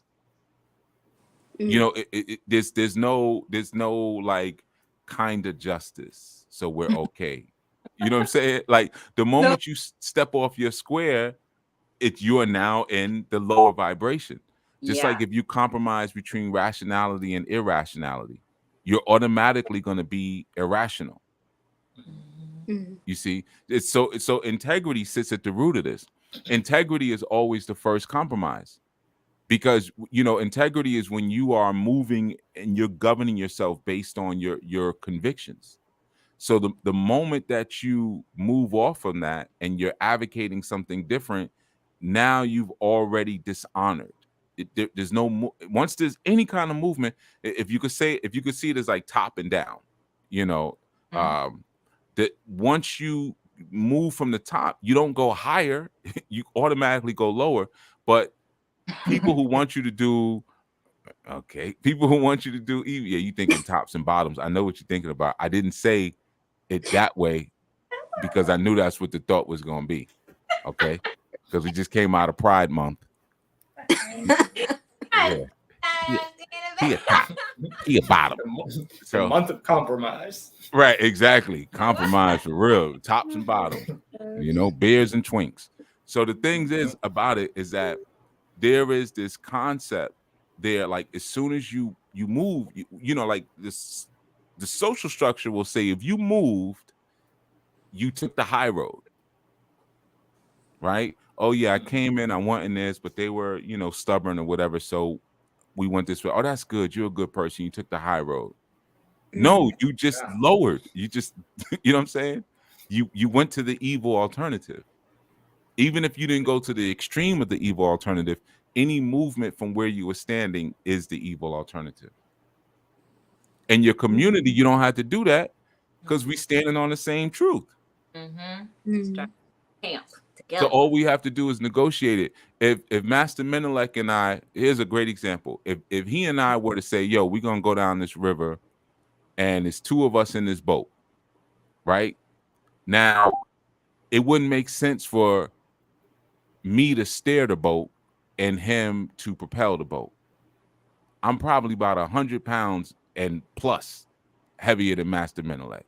So it makes sense for me to get in the back of the boat. Here, I'll paddle. I'll do the anchor man, strong man position. You steer and make sure we all right. Plus he's younger than me. I'm assuming his eyes are better. I'm assuming. You know what I'm saying? We ain't got no proof to that. You know what I'm saying? But just assume he's got better eyesight than I do. Yeah, You know what I mean? And it's not like a couple of years ago I was wearing glasses or nothing. Look, he looking around the room now. Maybe, I don't know, but maybe not. He's looking around now. Is that a Where am spider? I? Right. Where am I? But so that would be a negotiation because we both want to go the same place. We're both going to do the same thing, but now we're looking at each other and looking at how we would best be configured to get down to do this particular thing. That's the negotiate. No compromise. You see, Compromise have y'all turned over in the river. or compromise would have us carry the boat on our head and walk along the shoreline. Yeah. You see, I don't want to get in the water. I'm scared of the water. Man, like come on, man. This side you be all right. I'm a sink, man. I'm top heavy. You know what I mean? And You float, man. You float. I say, Right. nah, I'm on muscle. I'm on muscle. I'm like a rock. And I know you can't swim in the shore. I'm gonna die. You know what I'm saying? That's the compromise. Instead of saying, man, what are you afraid of? If we supposed to go from here to there, and that's a part of our community conviction, we all going from here to here, here to there, right? So anything thinking or seeing anything other than that would be the compromise. That's what I'm saying. So if we're supposed to go skydiving, and that's the community conviction, we gotta go skydiving. Hey man, I've been skydiving before. I ain't nothing I'm scared of. See that? Chief Jagna been skydiving. So what do you think the rest of us gotta do? We gotta follow example, right? When in doubt, copy your teacher.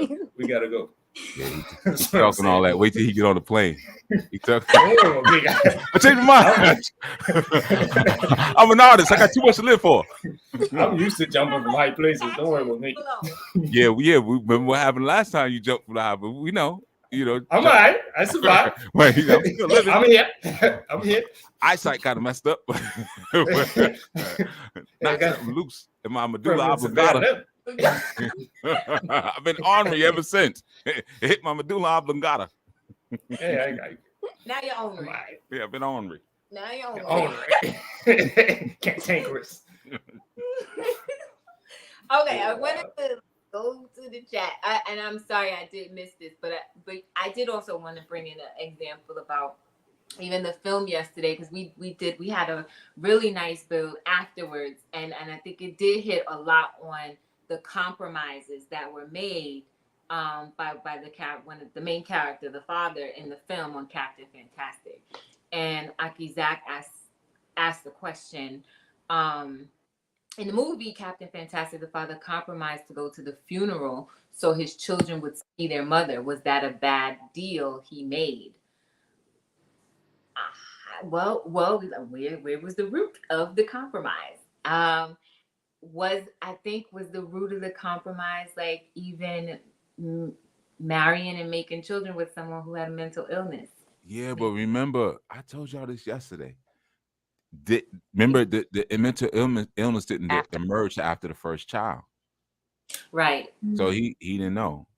Yeah. Go ahead. What you gonna say? I was right. No, you said he didn't know, because I'm like, the parents may have known.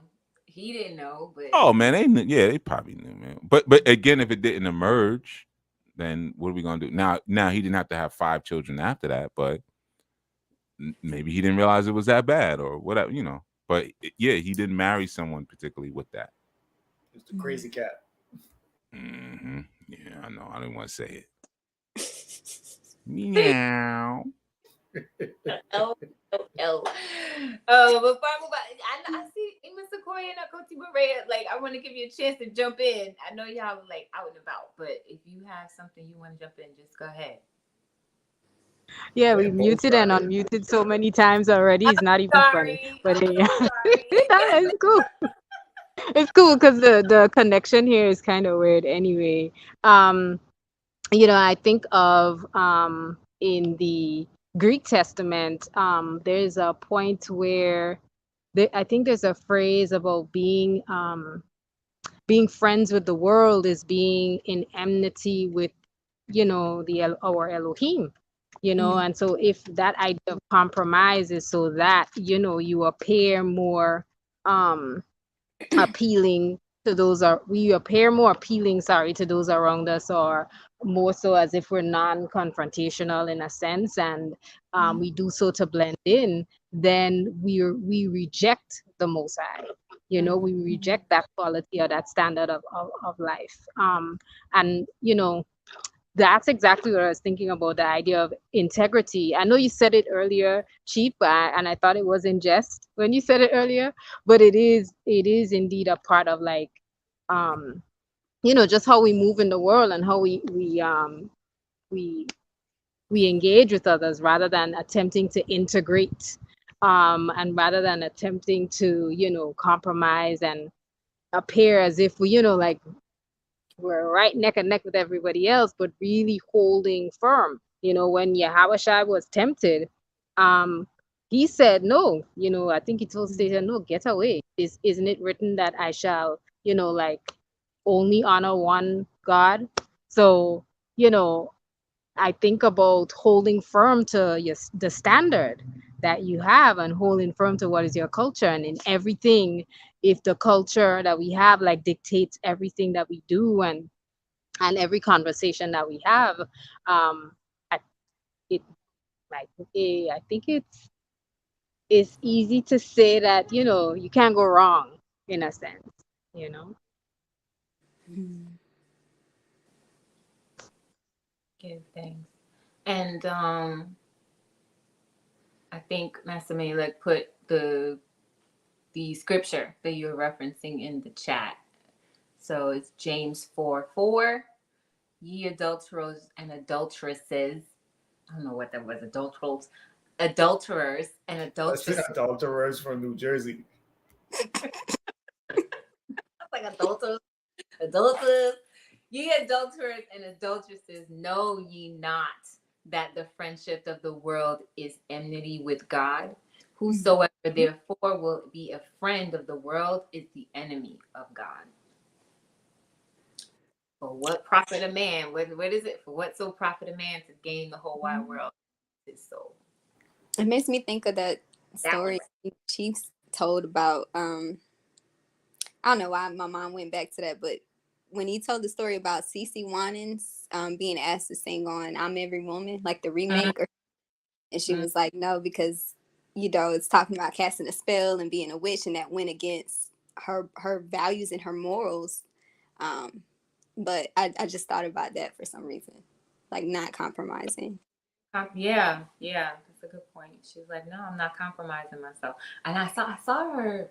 And it was so funny. Right after you shared that story, um, the video, a small clip of her actually talking about it came. I got it on YouTube or something. I was like, "That's interesting." That's probably all the devices listening to the conversation. So the devices listen to the Midday Affirmative too. So yeah. What else? So Aki Zach says, makes me think of the great Amos Wilson, who said, "You don't own that house. Stop paying your taxes, and you'll find out who owns it." That part. Yes. Yeah. It's just like it's like when you learn about mortgages and stuff like that, and it's like, well, you don't really own the house unless you buy it outright, and we have that in economics and on the way. If you can't afford something to buy it within a year, then you can't afford it. Then don't buy it. Like buying a big purchase, like a house, like even things start to depreciate the minute you buy them. The minute you buy a car, it depreciates the second you take it off the lot. Computer, the second you take it out of the store, it begins to depreciate. So like and something like The day after you marry your wife, she starts to depreciate. Yeah. Okay. Yeah. depreciate. They start to lose value. So if you start, like, if you're doing things on like payment plans or things like that, and compromising your finances to have something material, you know, that's very true. Like, find out who owns it when you stop paying. When you stop paying payments on your car, if you have, what is it, the one, if you have a lease, you come out and find a boot on it, or it ain't there. It ain't You there. stop sending her to the nail shop.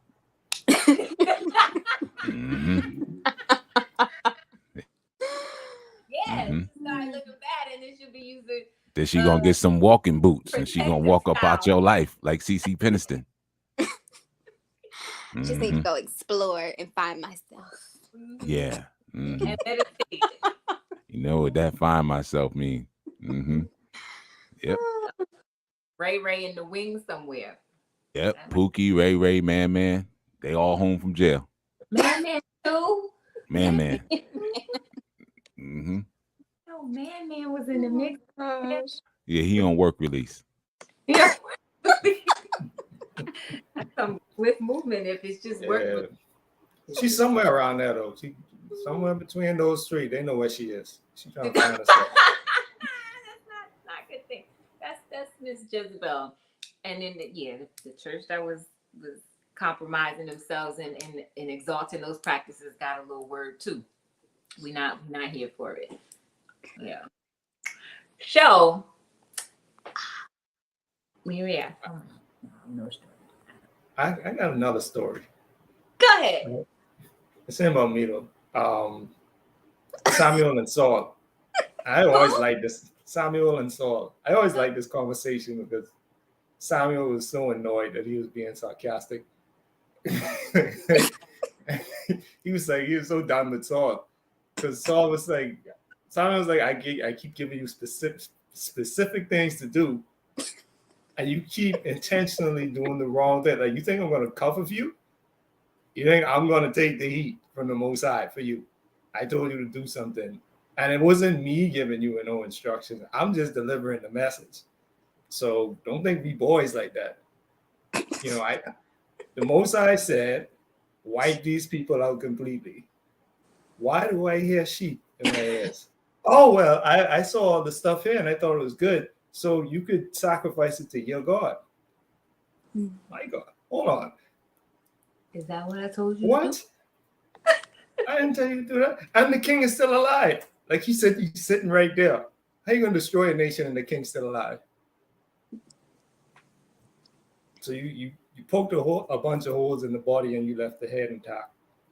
And you didn't even, you were basically doing cancer treatment.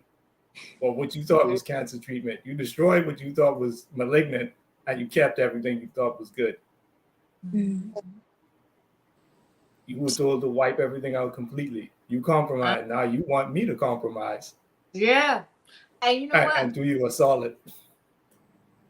Now go ahead. There are so many stories in the Torah, in the Old Testament, where it's like the Elohim and they're not playing. There's no question. There's no if and or but. There's no either or. It's this, and that's all I'm accepting. There is no compromise.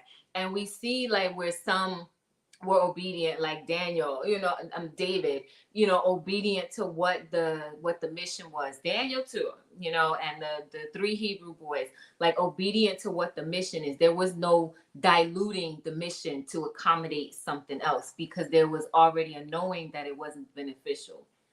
Go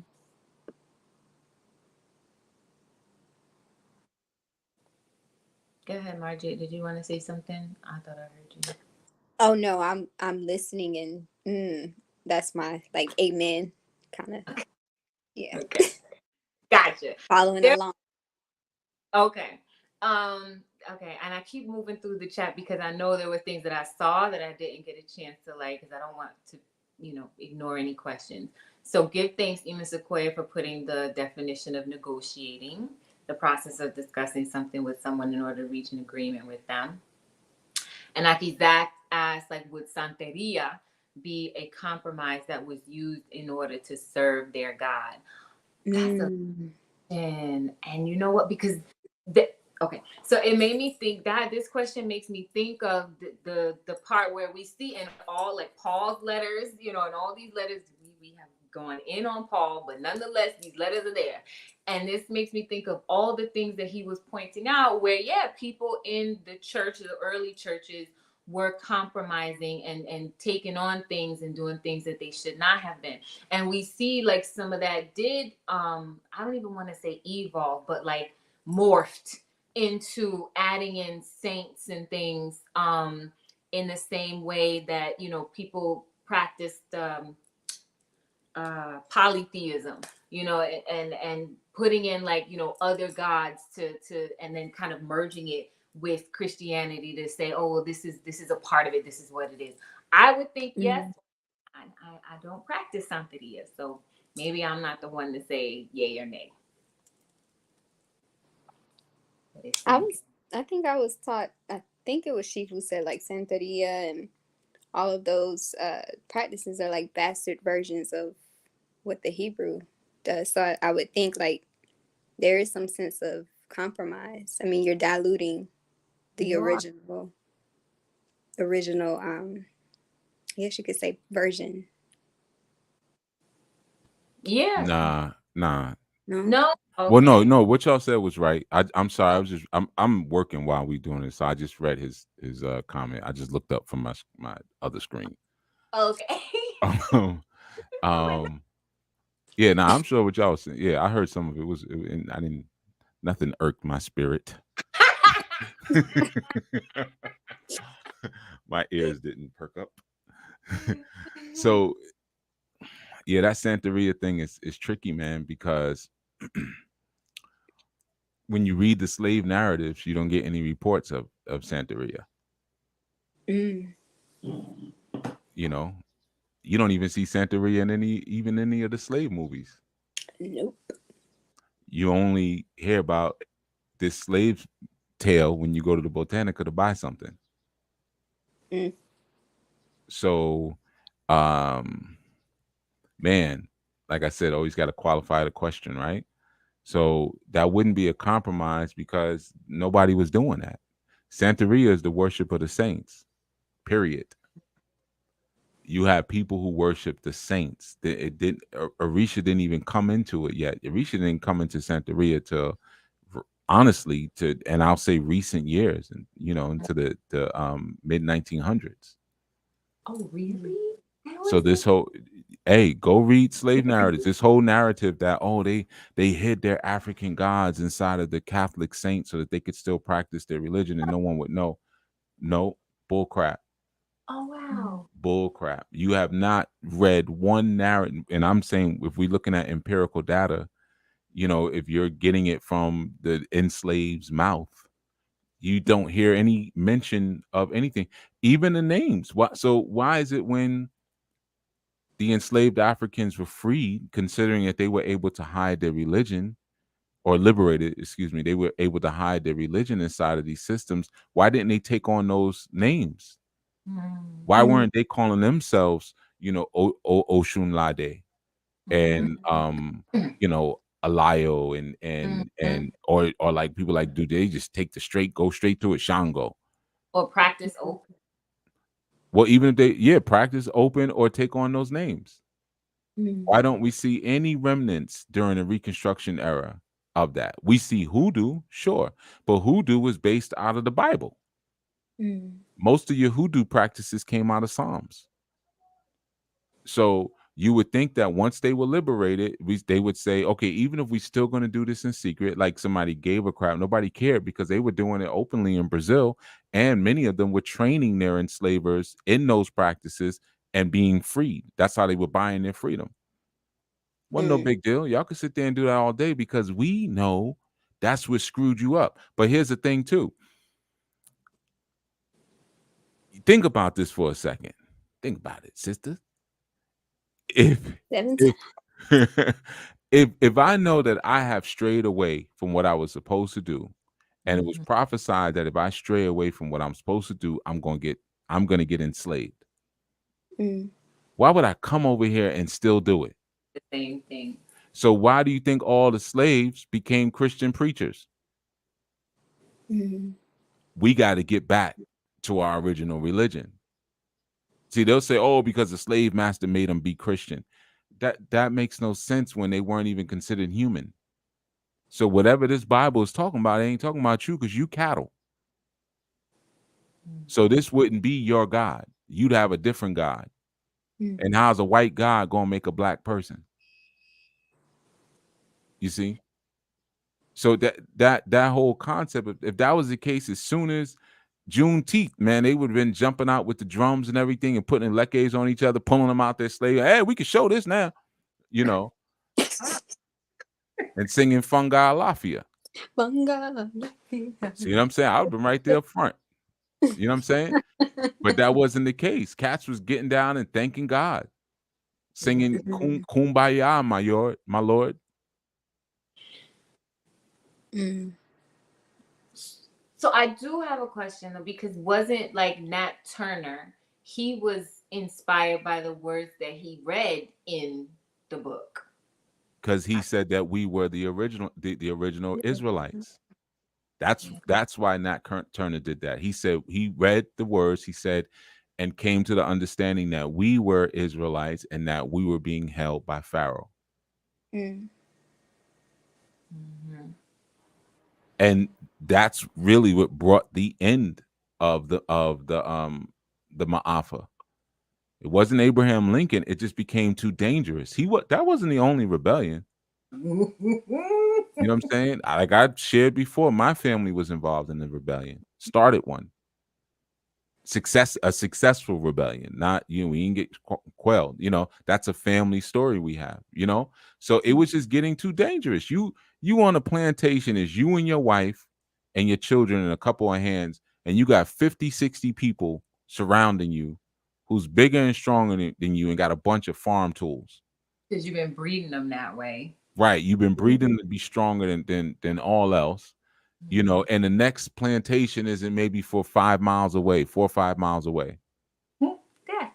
You know what I'm saying? It became a dangerous enterprise. So they started to up their ability to industrialize the process. That's where you get Eli Whitney with the cotton gin. Like, okay, we got this machine that can pick the cotton and things like that, because this is becoming too dangerous. But we'll set up a system where even after we liberate them, they'll still work for us. Mm-hmm. AI. Yeah.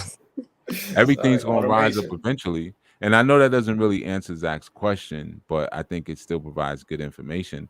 But or speaking points. I mean, if someone feels that it didn't happen like that, but again, people see that's a sneaky way to get us back in slavery. Mm. Because you remember we what's that? I'm sorry, I heard somebody. I'm sorry. No, I was saying, yeah, one of the tricks. Yeah. So it's like if you coming out of Mitzrayim, or what they called Egypt in the book, which is Kemet, but it was really Mitzrayim. It had nothing to do with Kemet. It was a house of misery. We in Mitzrayim right now. And the whole thing that the Most High said was that Pharaoh wasn't the issue. Those foreign gods were the issue. Mm. You got big hawk-headed things and jackal-headed things standing over. Hey, boy, work. What you gonna do? Something freaking 15 feet tall, 20 feet tall, standing over you, and they got the head of a freaking hawk. Mm-hmm. Monsters. You got no wins. Monsters. You gonna box that? You don't even know what he said. Go. Right, All work. right. Work. You know what I'm saying? So it's like that's what you were enslaved to. It wasn't even about the labor. It was about, we can't even serve our own deity. We serving something else, like you doing now when you go work at these different corporations. Mm-hmm. And then you complain about it because it's like, man, I'm not even doing anything for my community. I'm not even doing anything for my family. So imagine that feeling, but now it's related to a deity that you can see with your own eyes, not some invisible sky god, but something that you can see. And you got something else that jumps in the middle between your relationship with that entity and says, no, you're going to come over here work for me because I can make you do it. And then there's an entity that delivers you, says, yo, I'll be your Yah. I got you. Don't worry. I'll be your Yah. But you just got to come over here. You got to rock out like this. right? So now we here, and you have this experience here. Because we crapped all over that deal. It's like, yo, if you do this, I'll be a Yah. I'll take care of you. They won't be able to get at you again because I am the Lord of Lords. I'm their big homie, so they can't do anything to you, right? And you're like, all right, cool, cool, cool. And then once you get free, what you do? Hey, man, let's go melt down our jewelry, make a statue of Het Haru and dance around it. You know, that sounds like a good idea. Right. You know what I'm But saying? that always happens when people are Compromise. making deals like if you give the other party what they want before you make your demands, like they don't even hear your demands. Right. So it's It- like You give me out. I can go home, right? With You that, know. yeah. So Like if- Nima Sequoia's story, like if she had braided her sister's hair and then said, okay, next time, make sure you tell me beforehand. She didn't remember She that. ain't even hearing it. She looking in the mirror like, girl, LaFon's gonna love me tonight. Girl. That's all she thinking about. You know what I'm saying? So yeah, that's a thing. So the whole, so now you have that situation, and then we come into Mitzrayim here, and now it's like, yeah, you feeling it. You got Pharaoh on you again. You feeling it. But I'll deliver you. Follow these statutes. You know what I'm saying? Purge these people. I mean, I just keep it a buck. You know, purge them. That's what Nat was doing. He was purging. You know what I'm saying? And I will deliver you out of this situation. You come out of the situation where you put a freaking wooden cross around your neck. I will lead you into Mitzrayim, and you will study. I mean, excuse me, you will serve gods that neither eat nor see nor hear, made of wood and stone. You see what I'm saying? So that's really the issue. So even when we talk about something like Santeria, it's like, no, that's what you got saved out of. So now what you're coming out of Mitzrayim and what you're coming out of bondage to do is to serve your actual Elohim, not the Elohim of the people who did you dirty. I mean, they sold you out. Yeah, if we really want to keep it a buck, like, why would you do that? These are the people who was like them over there. Them's the ones you want. You know, the ones with them kufis and long beds. Get them. They're the strangers. Yeah. Right. I don't know what they got. I don't know. But then you serve it. But what did we do when we left out of Mitzrayim the first time? Made a statue of Het Haru. You see what I'm saying? Meanwhile, Moses is getting the law. He's getting the information. Musa. You know what I'm saying? Like, yo, just hold tight. I got you. I brought coming you right by. Right. Don't do nothing stupid. Yeah. I'm coming right by. Right. too long. Where's get all your jewels, put it in the bucket, let's burn it. Yeah, you come back down, you see another spaceship approaching. Like, man, who called them? I don't know. I don't. You was taking too long to make food, so we got some Uber Eats. Right, You know? exactly. Uber Eats out of another galaxy. You know what I'm saying? Now you got another Elohim coming. So they got the Cthulhu burgers. Those stories, man, those stories are nothing but more tricks by the enemy. I'm keeping it a buck with you. This is coming from the Babylao. This is not coming from a Christian pastor looking from the outside. I'm telling you. You know what I mean? You take Santeria to Nigeria and see what happens. You know what I'm saying? It's not there. But what we do have in Nigeria, we do have an Araba. What we have in Hebrew land, we have a Rebbe or a Rabbah. You see, if you go to the root and the real Ifa, not the crap y'all get in the weekend when you go over and stay over for 3-4 days and get initiated by your Baba, that's some BS. Okay. But when you get the real thing, you realize, like, yo, these are Nigerians trying to do Kabbalah. They're trying to do Ifa. I mean, trying to do Hebrew Kabbalah. So considering I'm in the bloodline already, why don't I just go straight to the root? But all this other stuff is to trick you back into bondage. Because what's the first thing you do when you say, oh, yeah, man, we was practicing Santeria. Now I got to go feed something that doesn't have the ability to see and doesn't have the ability to hear. Go pour this blood over this stone. Pour this blood over this wooden statue. Put And this meal, put these yams, these pounded yams, and epo pupa or red palm oil in front of it so it can eat. But it doesn't have a mouth to eat. My Eat it. Elohim is real. My Elohim can come down and sit down at my table and have a meal with me because we're made of the same genetic material. Whatever I eat, it eats. They eat. Ain't no spookism. As long as it's clean. We just And if talking you about do that- astronauts. That's all, just astronauts. Give thanks. Yeah. If you try to make that compromise, I remember you saying in one of the lessons, how the Negro got it. I think that was it. Like the first thing you throw out when you get conscious is your L. You throw away let's throw this thing out, let's throw the Bible out, let's throw all this stuff out because it ain't never did nothing for us or this enslaved us. Like you said, you didn't know how to read it. You didn't know what you was looking at. Right. And see, so that's always the trick bag, man. I'm gonna put it right in front of you, but you're not gonna know what you're looking at. And then I'm gonna give you. So when you think you're getting free, I already got a narrative waiting for you. Yeah, It's yeah, like- Santeria. Your people were Santeria. That's saints. They don't even look like me. Why would the heck would I be? If I'm made in the image and the likeness of my Creator, why the heck am I sitting here praying to Saint Ignatius? You know what I'm saying? I wouldn't even name my child something like that. What's the nickname? Iggy? That don't even make sense. Naughty. You know what I'm saying? That don't make no freaking sense. You know what I'm saying? Yo, this is what I'm saying. Like, that's the trick bag. We got something waiting for you. We got something waiting. You think you're getting free, but you're still making your decisions from within the matrix. But when Big Brother Nat, he was like, yo, how about we do a blood sacrifice? Uh-oh. Because that blood, that's breaking some things. You know what I'm saying? Hey, man, it's just like them wild Haitians down there in 1804. You know what I mean? Them crazy Haitians, they said, hey, man, blood. You know what I'm saying? Yeah. Because you establish covenants. The remission of sin requires the shedding of blood. You see? It requires the shedding of blood.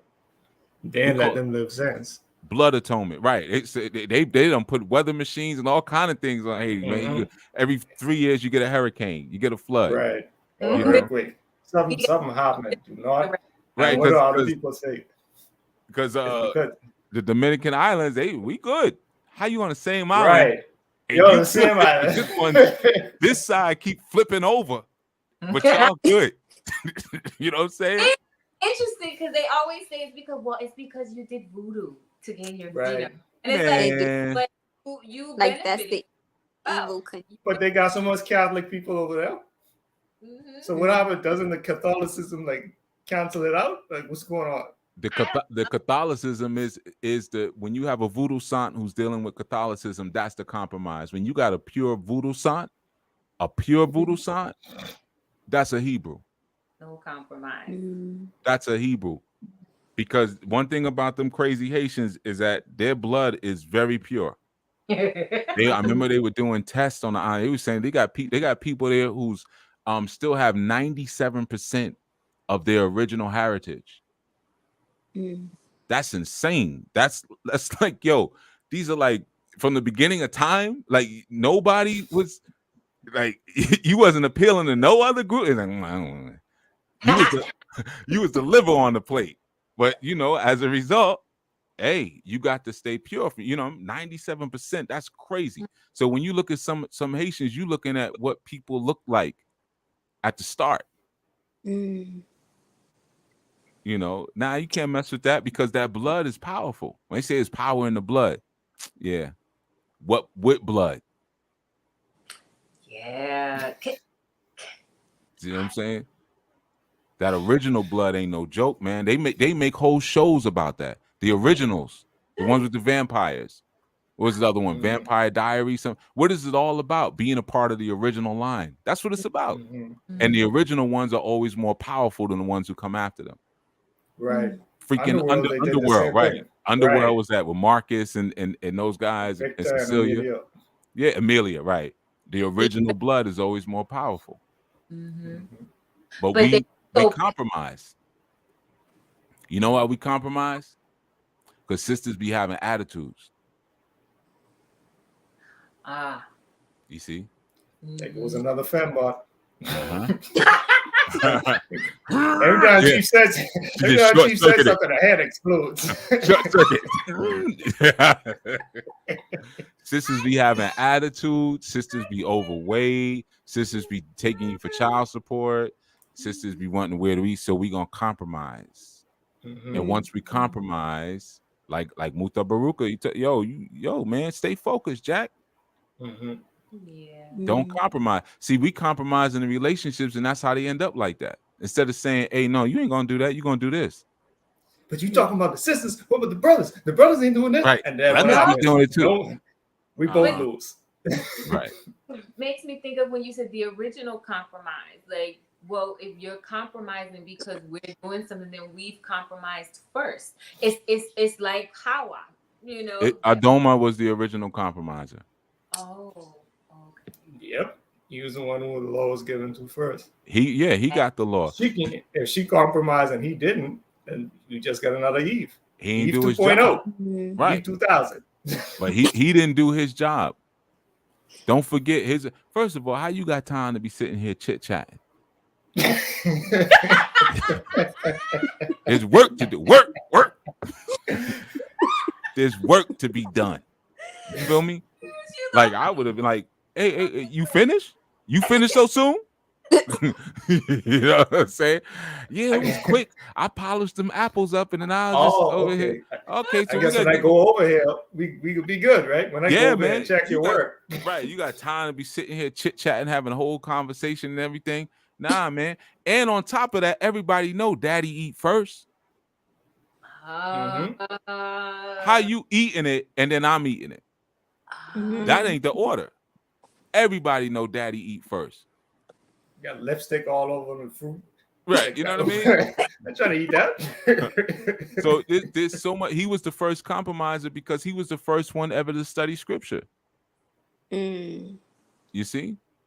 And he was the first one to ever receive a commandment. His very first commandment was work. Go work. That was the first commandment that we have in Bereshit. Go work. Replenish the earth. What's that? Go ahead. I'm listening. So it doesn't lie in the action that took place first? No. Because when you compromise within yourself, is it the action is the compromise or it's the internal struggle where you give yourself over to your lower self? Yeah. So he had a conversation with the creator. Creator said, yo, whoop-de-woo, I'm going to teach you how the universe works. But first you got to work. I made you to work, right? And then I'm going to give you an assistant, but your whole life is about cultivating what I give.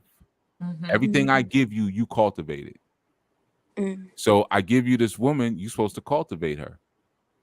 He didn't cultivate her. So the issue was, yo, you compromise. So now you listening to her. So you know why you both got to, because why didn't he just kick her out? You both got to go because you're both now compromised. Because neither one of you are staying true to your purpose. But what does he do when he gets out the garden? He works. His children work because his very design was built to work. You see, his first commandment, see all these creatures here, name them, subdue them, make them do what you need them to do, and keep this garden, keep the greens green and the reds red, and keep everything popping, cherry sweet. You know what I mean? So that's your job, right? And then she comes along and he's like, here, this would be your helpmeet. This is your assistant. She's gonna help you finish your job. But the same way I cultivated you and gave you all the science and all these lessons, right? Because how do you know how to work that garden? You see what I'm saying? So I gave you the science. I didn't give it to her. You're supposed to give it to her. You're supposed to cultivate. You've heard me say this before. I just didn't say it the long way. I said it the short way. I said if your woman got a bad attitude, you don't like her personality, give her a new one. So that's the short way of me saying man was put here to cultivate everything that's in his purview. If you with a woman for 15, 20 years and you still can't stand her, you whack. Didn't do it. You're whack as a man. How you gonna be with a woman for 20 years and you still couldn't cultivate her? And that's what you were given. And I bet you if you were with a woman for 20 years and you didn't cultivate her, 10 years, I don't know, 5 years, and you didn't cultivate it, give me 5 days. 5 days of weave and all that's coming out. Tell me, Yaffe. I testify. I testify. You see? The makeup's coming off. The weave's coming out. You see? The chicken wings. Yeah, there you go. Tell him, Margie. I stay You all right? outside. Joking over there.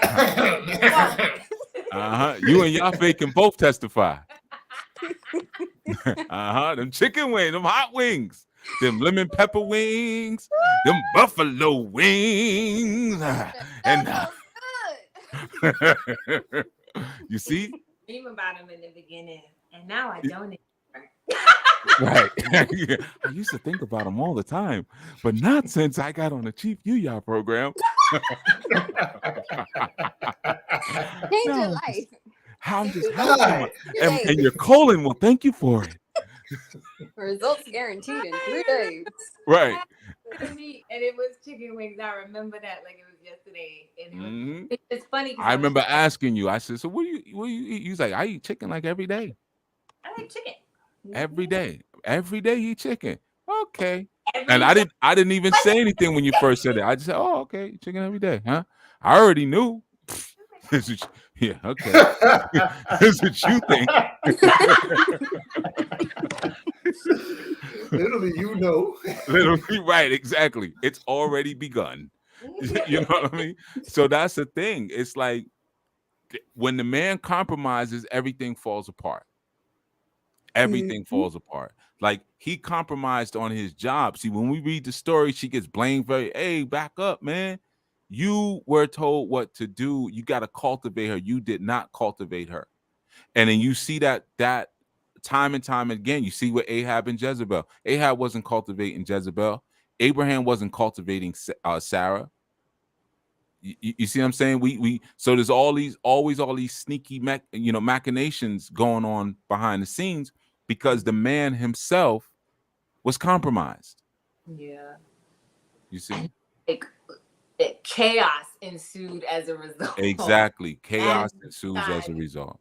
Well, we got 2 nations because of right. Warring inside of each other.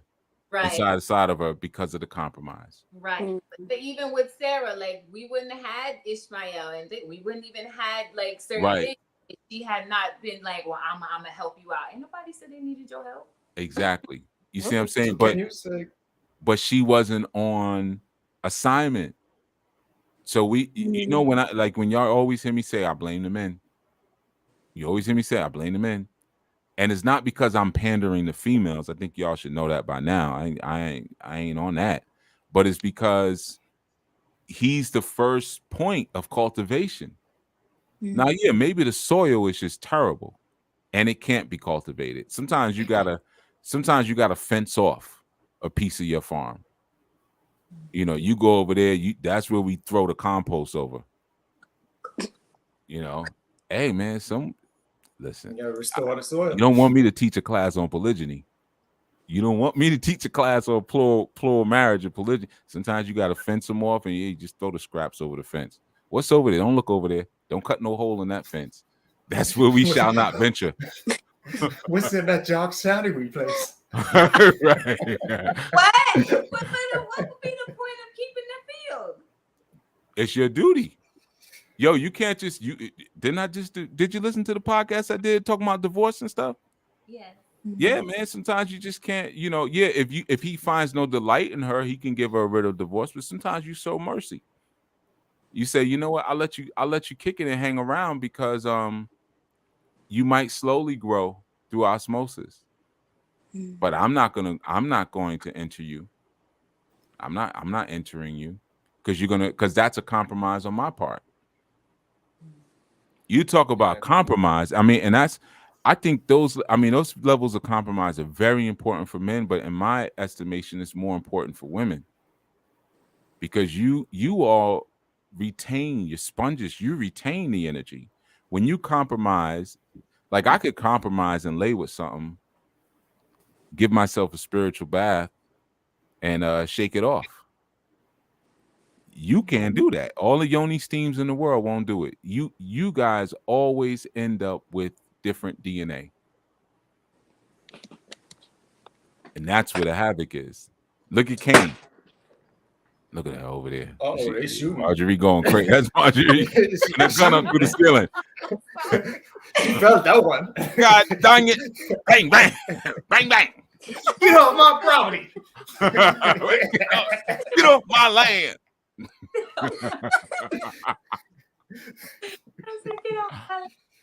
I was gonna ask, like, oh, I think you touched on it just now, about it being in the blood, because I remember we were speaking about that last night with the youngest son in that movie, Captain Fantastic, and you're saying that some things are just in the blood, or even with the grandmother, and where the bipolar came from, like some things are just in the blood.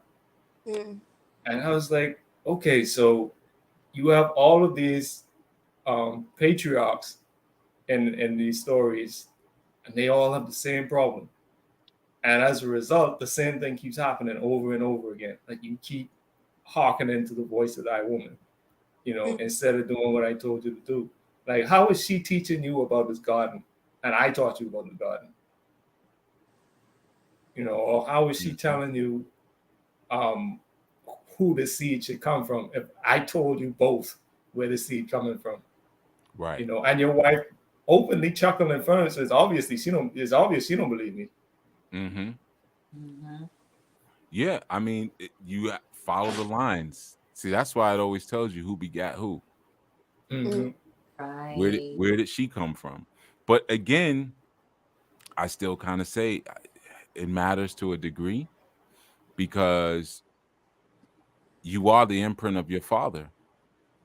And once you two get together, you cleave and you're now one flesh.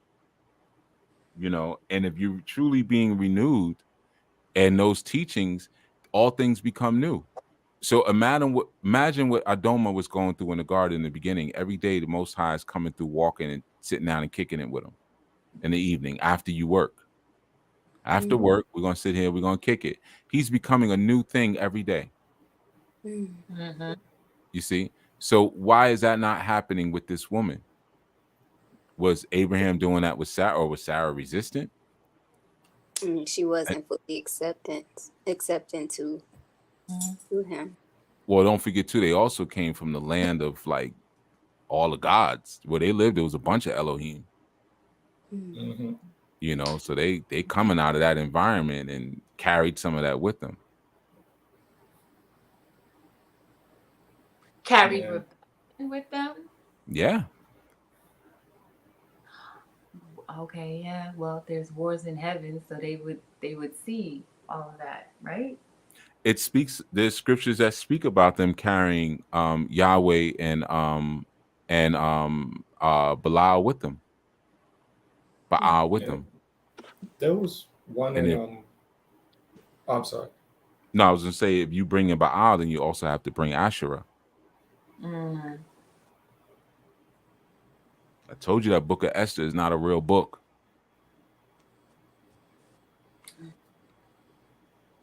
So Esther is Asherah.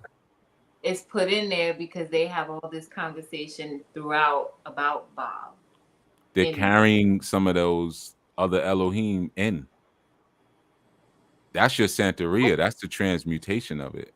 This is a whole nother conversation. I didn't want to say too much because we're talking about. Well, I guess it is compromise still, but it's the dilution. But I ain't gonna turn it into that. We could grab down another thing. Okay, maybe part two, because that was the basis of compromise. So like, those were the examples like of how Hebrews have compromised like all throughout, and it got us here. Yeah. I mean, you look at how like Yahweh Shai said that we the bride, right? If you look, so that means we're like a woman. We're just a all of us are a body of a woman. You have what's known as chimerism. I don't know if y'all familiar with that. That's basically when you have another person's DNA inside of your body. Mm. And it comes from chimera. Chimera was this Oh, okay. you might know Maximilian because Oh, the anime thing, stuff, the Yeah. dragon. the Yeah. chimera. Okay. you know um but there's this concept. It's a real thing where they had it was a study that was done with his doctor. He I guess they were basically like studying the tissue of people who had died, like all these women who had died, and they found that even up until their death, they had harbored small amounts of male DNA inside of their bone marrow as well as their brain tissue. Mm. Oh, you know through you mean how How do you do a think? diagram. Yeah. How do you think? So when a man and a woman care for I each mean, other. no, The but birds and the bone bees. marrow. I mean, how to get the bone marrow? Like, Well, where does it go? Yeah, sometimes you put it in them guts. No, but no, because no, but I mean, Keep it holy. Keep it holy. Oh, like what kind of spiritual movement is this? We good, I promise. We good. come back. Come back. Come back. We not so bad. We not sinners. But There's yeah, some good stuff here too. because they get in through sometimes through pregnancy, right? A woman and a fetus, they trade cells, Mm. during pregnancy. So sometimes again, you could have a male baby, and that's typically the most common source it was saying of yeah. chimerism is when a woman gives birth to a male child. However, it's not just through that, it's also through intercourse as well. You're receiving the DNA. Now that one is like they're still working on that because they call that microchimerism. Mm-hmm. And they're still saying that it's still some the jury is kind of out like that, but it's just been so many studies done that lead to that. It's like, yeah, there's something to that. But even if you were to just say that male DNA, because sometimes also like a woman will have it if she has a male twin. Yeah. The male DNA will come from the twin brother. Especially like if it's a pregnancy that was ended early. you Mm. know Yeah. Like when the women have miscarriages, the DNA of the baby is still there. right Or even now. abortions, because they try to like they take parts of the larger parts that are already formed out, and then they try to vacuum out the rest. Right, they vacuum out the rest. But now, what if you are laying with? We take the woman. You think it's Let's say if you're laying with a wicked man and you're impregnated. It could even be a micro pregnancy, or what they call a topic Um. oh yeah. pregnancy. Where Oh, the baby is outside of the Right. fetus. So let's say you have a situation like that. You have a pregnancy like that, and the man is wicked. Now you have a wicked man's DNA inside of your system. I can't find no good man. Right. He's Where in he you. at? Yeah. The wicked one scaring them all off. water seeks out its own level Yeah. and make you wicked. Sometimes you luck up. You dip your cup into the water and carry it somewhere else it had no business being. Oh my gosh. This made me think of Man, like let's change the topic. Let's talk about something else. It's dude listening right now next to it. I love my wife. I love my wife. I love my wife. I love my wife. I swear I love my wife.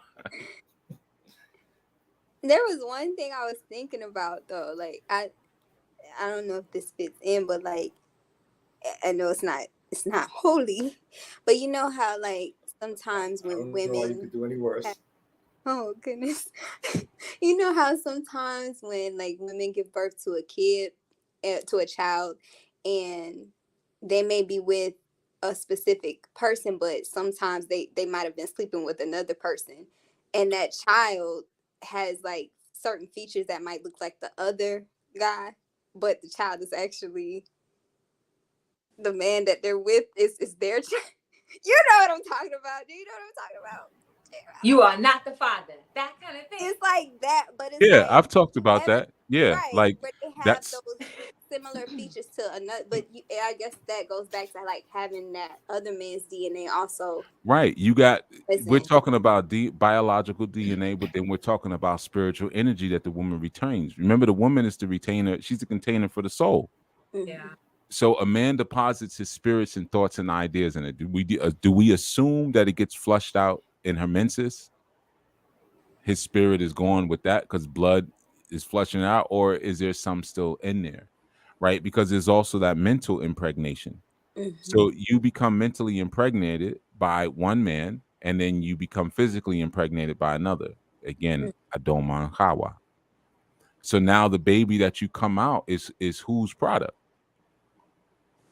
It's like a mixture. Right. It's going to be the mind, the product of the mind. So whoever captured that woman's mind and still maintains it, that's the baby she's going to have. You just provided a biological vessel.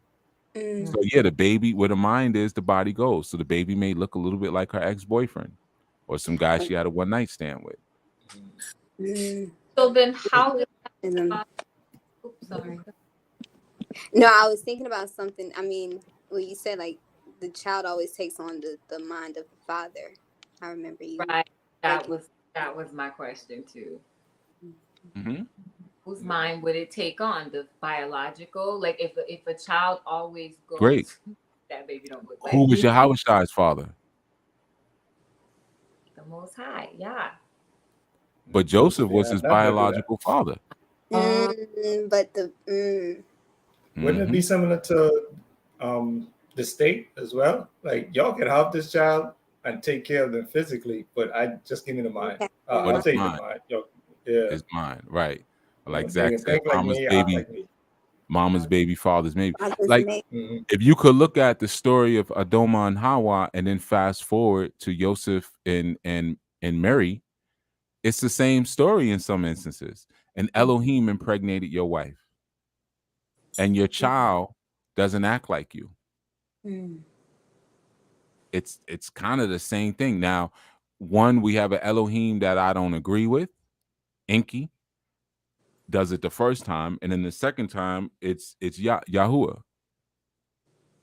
Right? So that's why you see like this almost it's like a flipping the opposite polarities when you look at Cain, and because Habel, was supposed to be Yahushai, like he's the shepherd and stuff like that. He gets killed by his brother, but right. So now we flip it. Here's the redemption of it.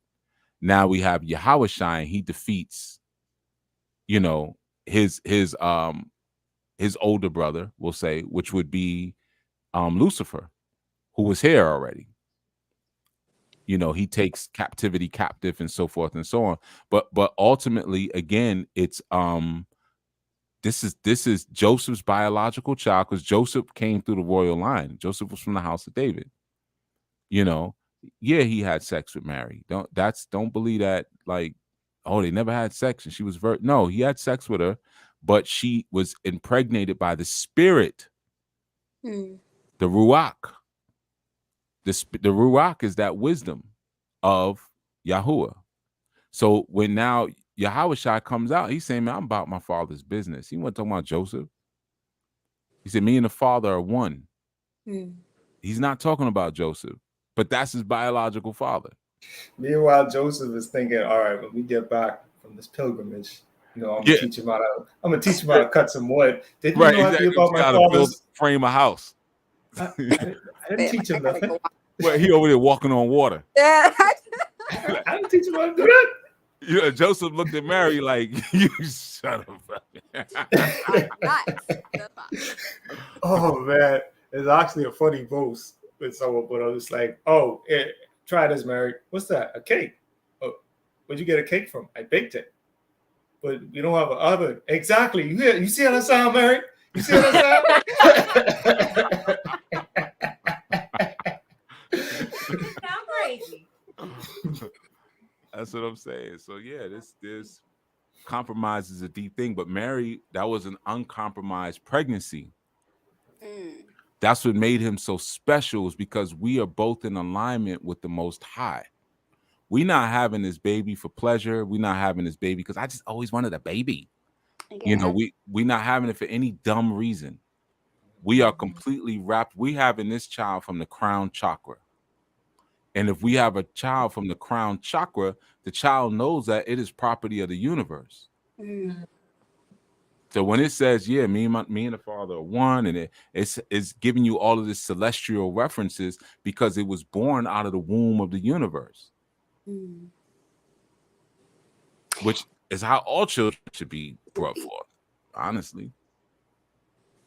It makes me think of that one little line in Stevie Wonder's song, "We Can't Lose with God on Our Side." And it's like, even in the midst of it, that's still at the center of everything. Right. Ribbon in the sky. No compromise. Right.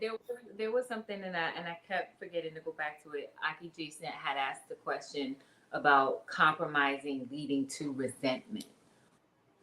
Oh yeah, that was a good one. Yeah, and I forgot it. I apologize, Aki Jason. But it was but I think yes, because yes. I think I don't know if it needs the explanation. I think yes, it can lead to resentment. Because if you I can't go back but so far on this thing. But if you if you compromise on something, like taking Ema Sequoia's story for example, she could have grown, like she didn't say that she did, but she could have grown to resent her sister because she did not, advocate for herself. Even though the root of the compromising stands with her, and it always is going to stand with us. The root of that compromising resentment can grow because you don't say anything. I think just here about how sometimes people resent their children, like they don't, after they have kids, it's like, the point. I didn't really want these kids. I didn't really want you.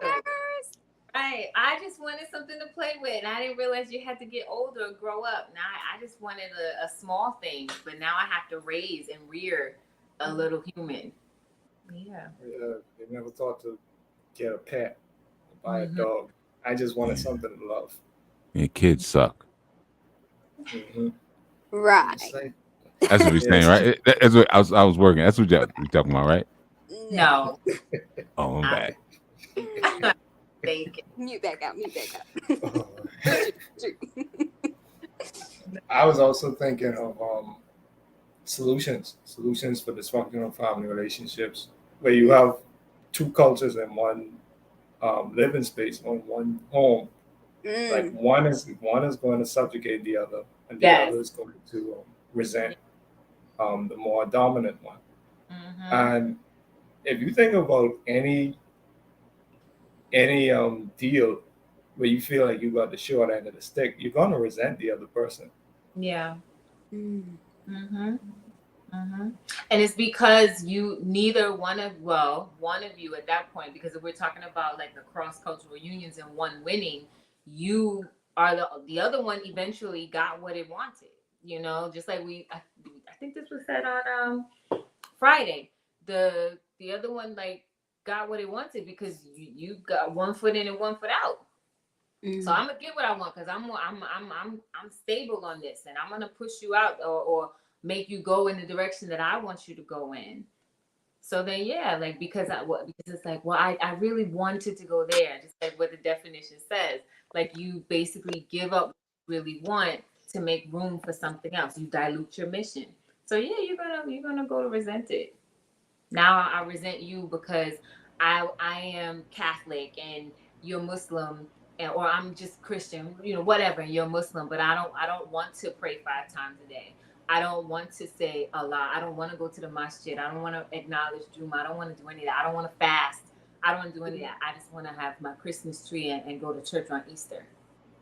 Right, but you're disciplined enough to do it, so I kind of resent you. But that's something we could deal with in part 2. We having a part 2, right? Yeah, I gotta put it together. We got a part two internally. We got a part two. Oh, okay. Wait, okay. All right. Give thanks, everyone. We're going to close this down. Thank you, Chief Yuya. Give thanks, Master Menulek and Sister Margie Marie. Thank you for all of you in the chat who contributed. Aki Zach, I saw all your comments, all your kikis. Give thanks. Aki Jason for coming along for the ride. Abba Harut. Oh, that baby don't look like me. I missed that comment. Sorry, real quick.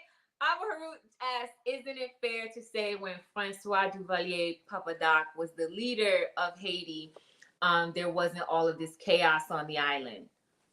I don't know that. I think the comment was regarding like the straight voodoo. I don't know that. I think when you made this comment is when Chief was talking about like the pure like voodoo priest, but I don't know if Duvalier was a practitioner of voodoo. I don't know. Well, Papa Doc was killing everybody to keep order. Right. Right. So don't forget that part. He was killing a lot of people. That's why a lot of people here, because he was running. That's how he got order in heaven, you know. Get rid of the troublemakers. But was he getting rid of troublemakers? I don't know who he's getting rid of. It depends on what side. It was like Cuba. Anybody who spoke against him, they got their head flown. He was chopping them up left and right. Yeah. I mean, because they had a lot of political instability prior to him coming forth, but the way he stabilized was just like basically it's going to be like a monarchy. I'm the king, you know what I mean? And no one speaks against the king. Done. But I mean, it wasn't like corruption ended. It didn't. I mean, it was a time of high corruption actually when he was, you know, in office, but he just killed anybody who had anything to say about it. What happened to Bill? Death. You know. Give thanks, everyone. Give thanks for dropping by. Ra Haynes. Is that how you write it? No, I don't think so. Ra Haynes and also Jamie Anaya. Give thanks. We saw your comment. Give thanks. Many, many thanks. Ima Sequoia, you as well. And I think I got everybody. So as always, we have our retreat coming up in August. So make sure you go on our website, www.honolifeglobal.org, and register for the retreat. Our blog came out today, and it's about overthinking, which is closely related to compromise, like how you definitely overthinking things can lead you into being in a compromising situation. So make sure you check out the blog. Also, as always, our Anu Life Global Midday Affirmatives are every Sunday, every first day or every Yom Rishon at midday. So that's 12 noon Eastern Standard Time. You can make sure you go check out Sadulu House, where we have self-paced learning classes, spiritual classes offered to the world so that we may spread the influence of indigenous thoughts and beauty far and wide. And also, make sure you pick up a free copy or download a free copy of our Anu Life Global Ministries glossary so you can get up on your chief phonics and make an impact today by donating anulifeglobal.org/give. So give thanks, everyone, for showing up, stopping by, and we will see you Friday for our next fellowship. Shalom alaikum. Shalom. Shalom. Shalom.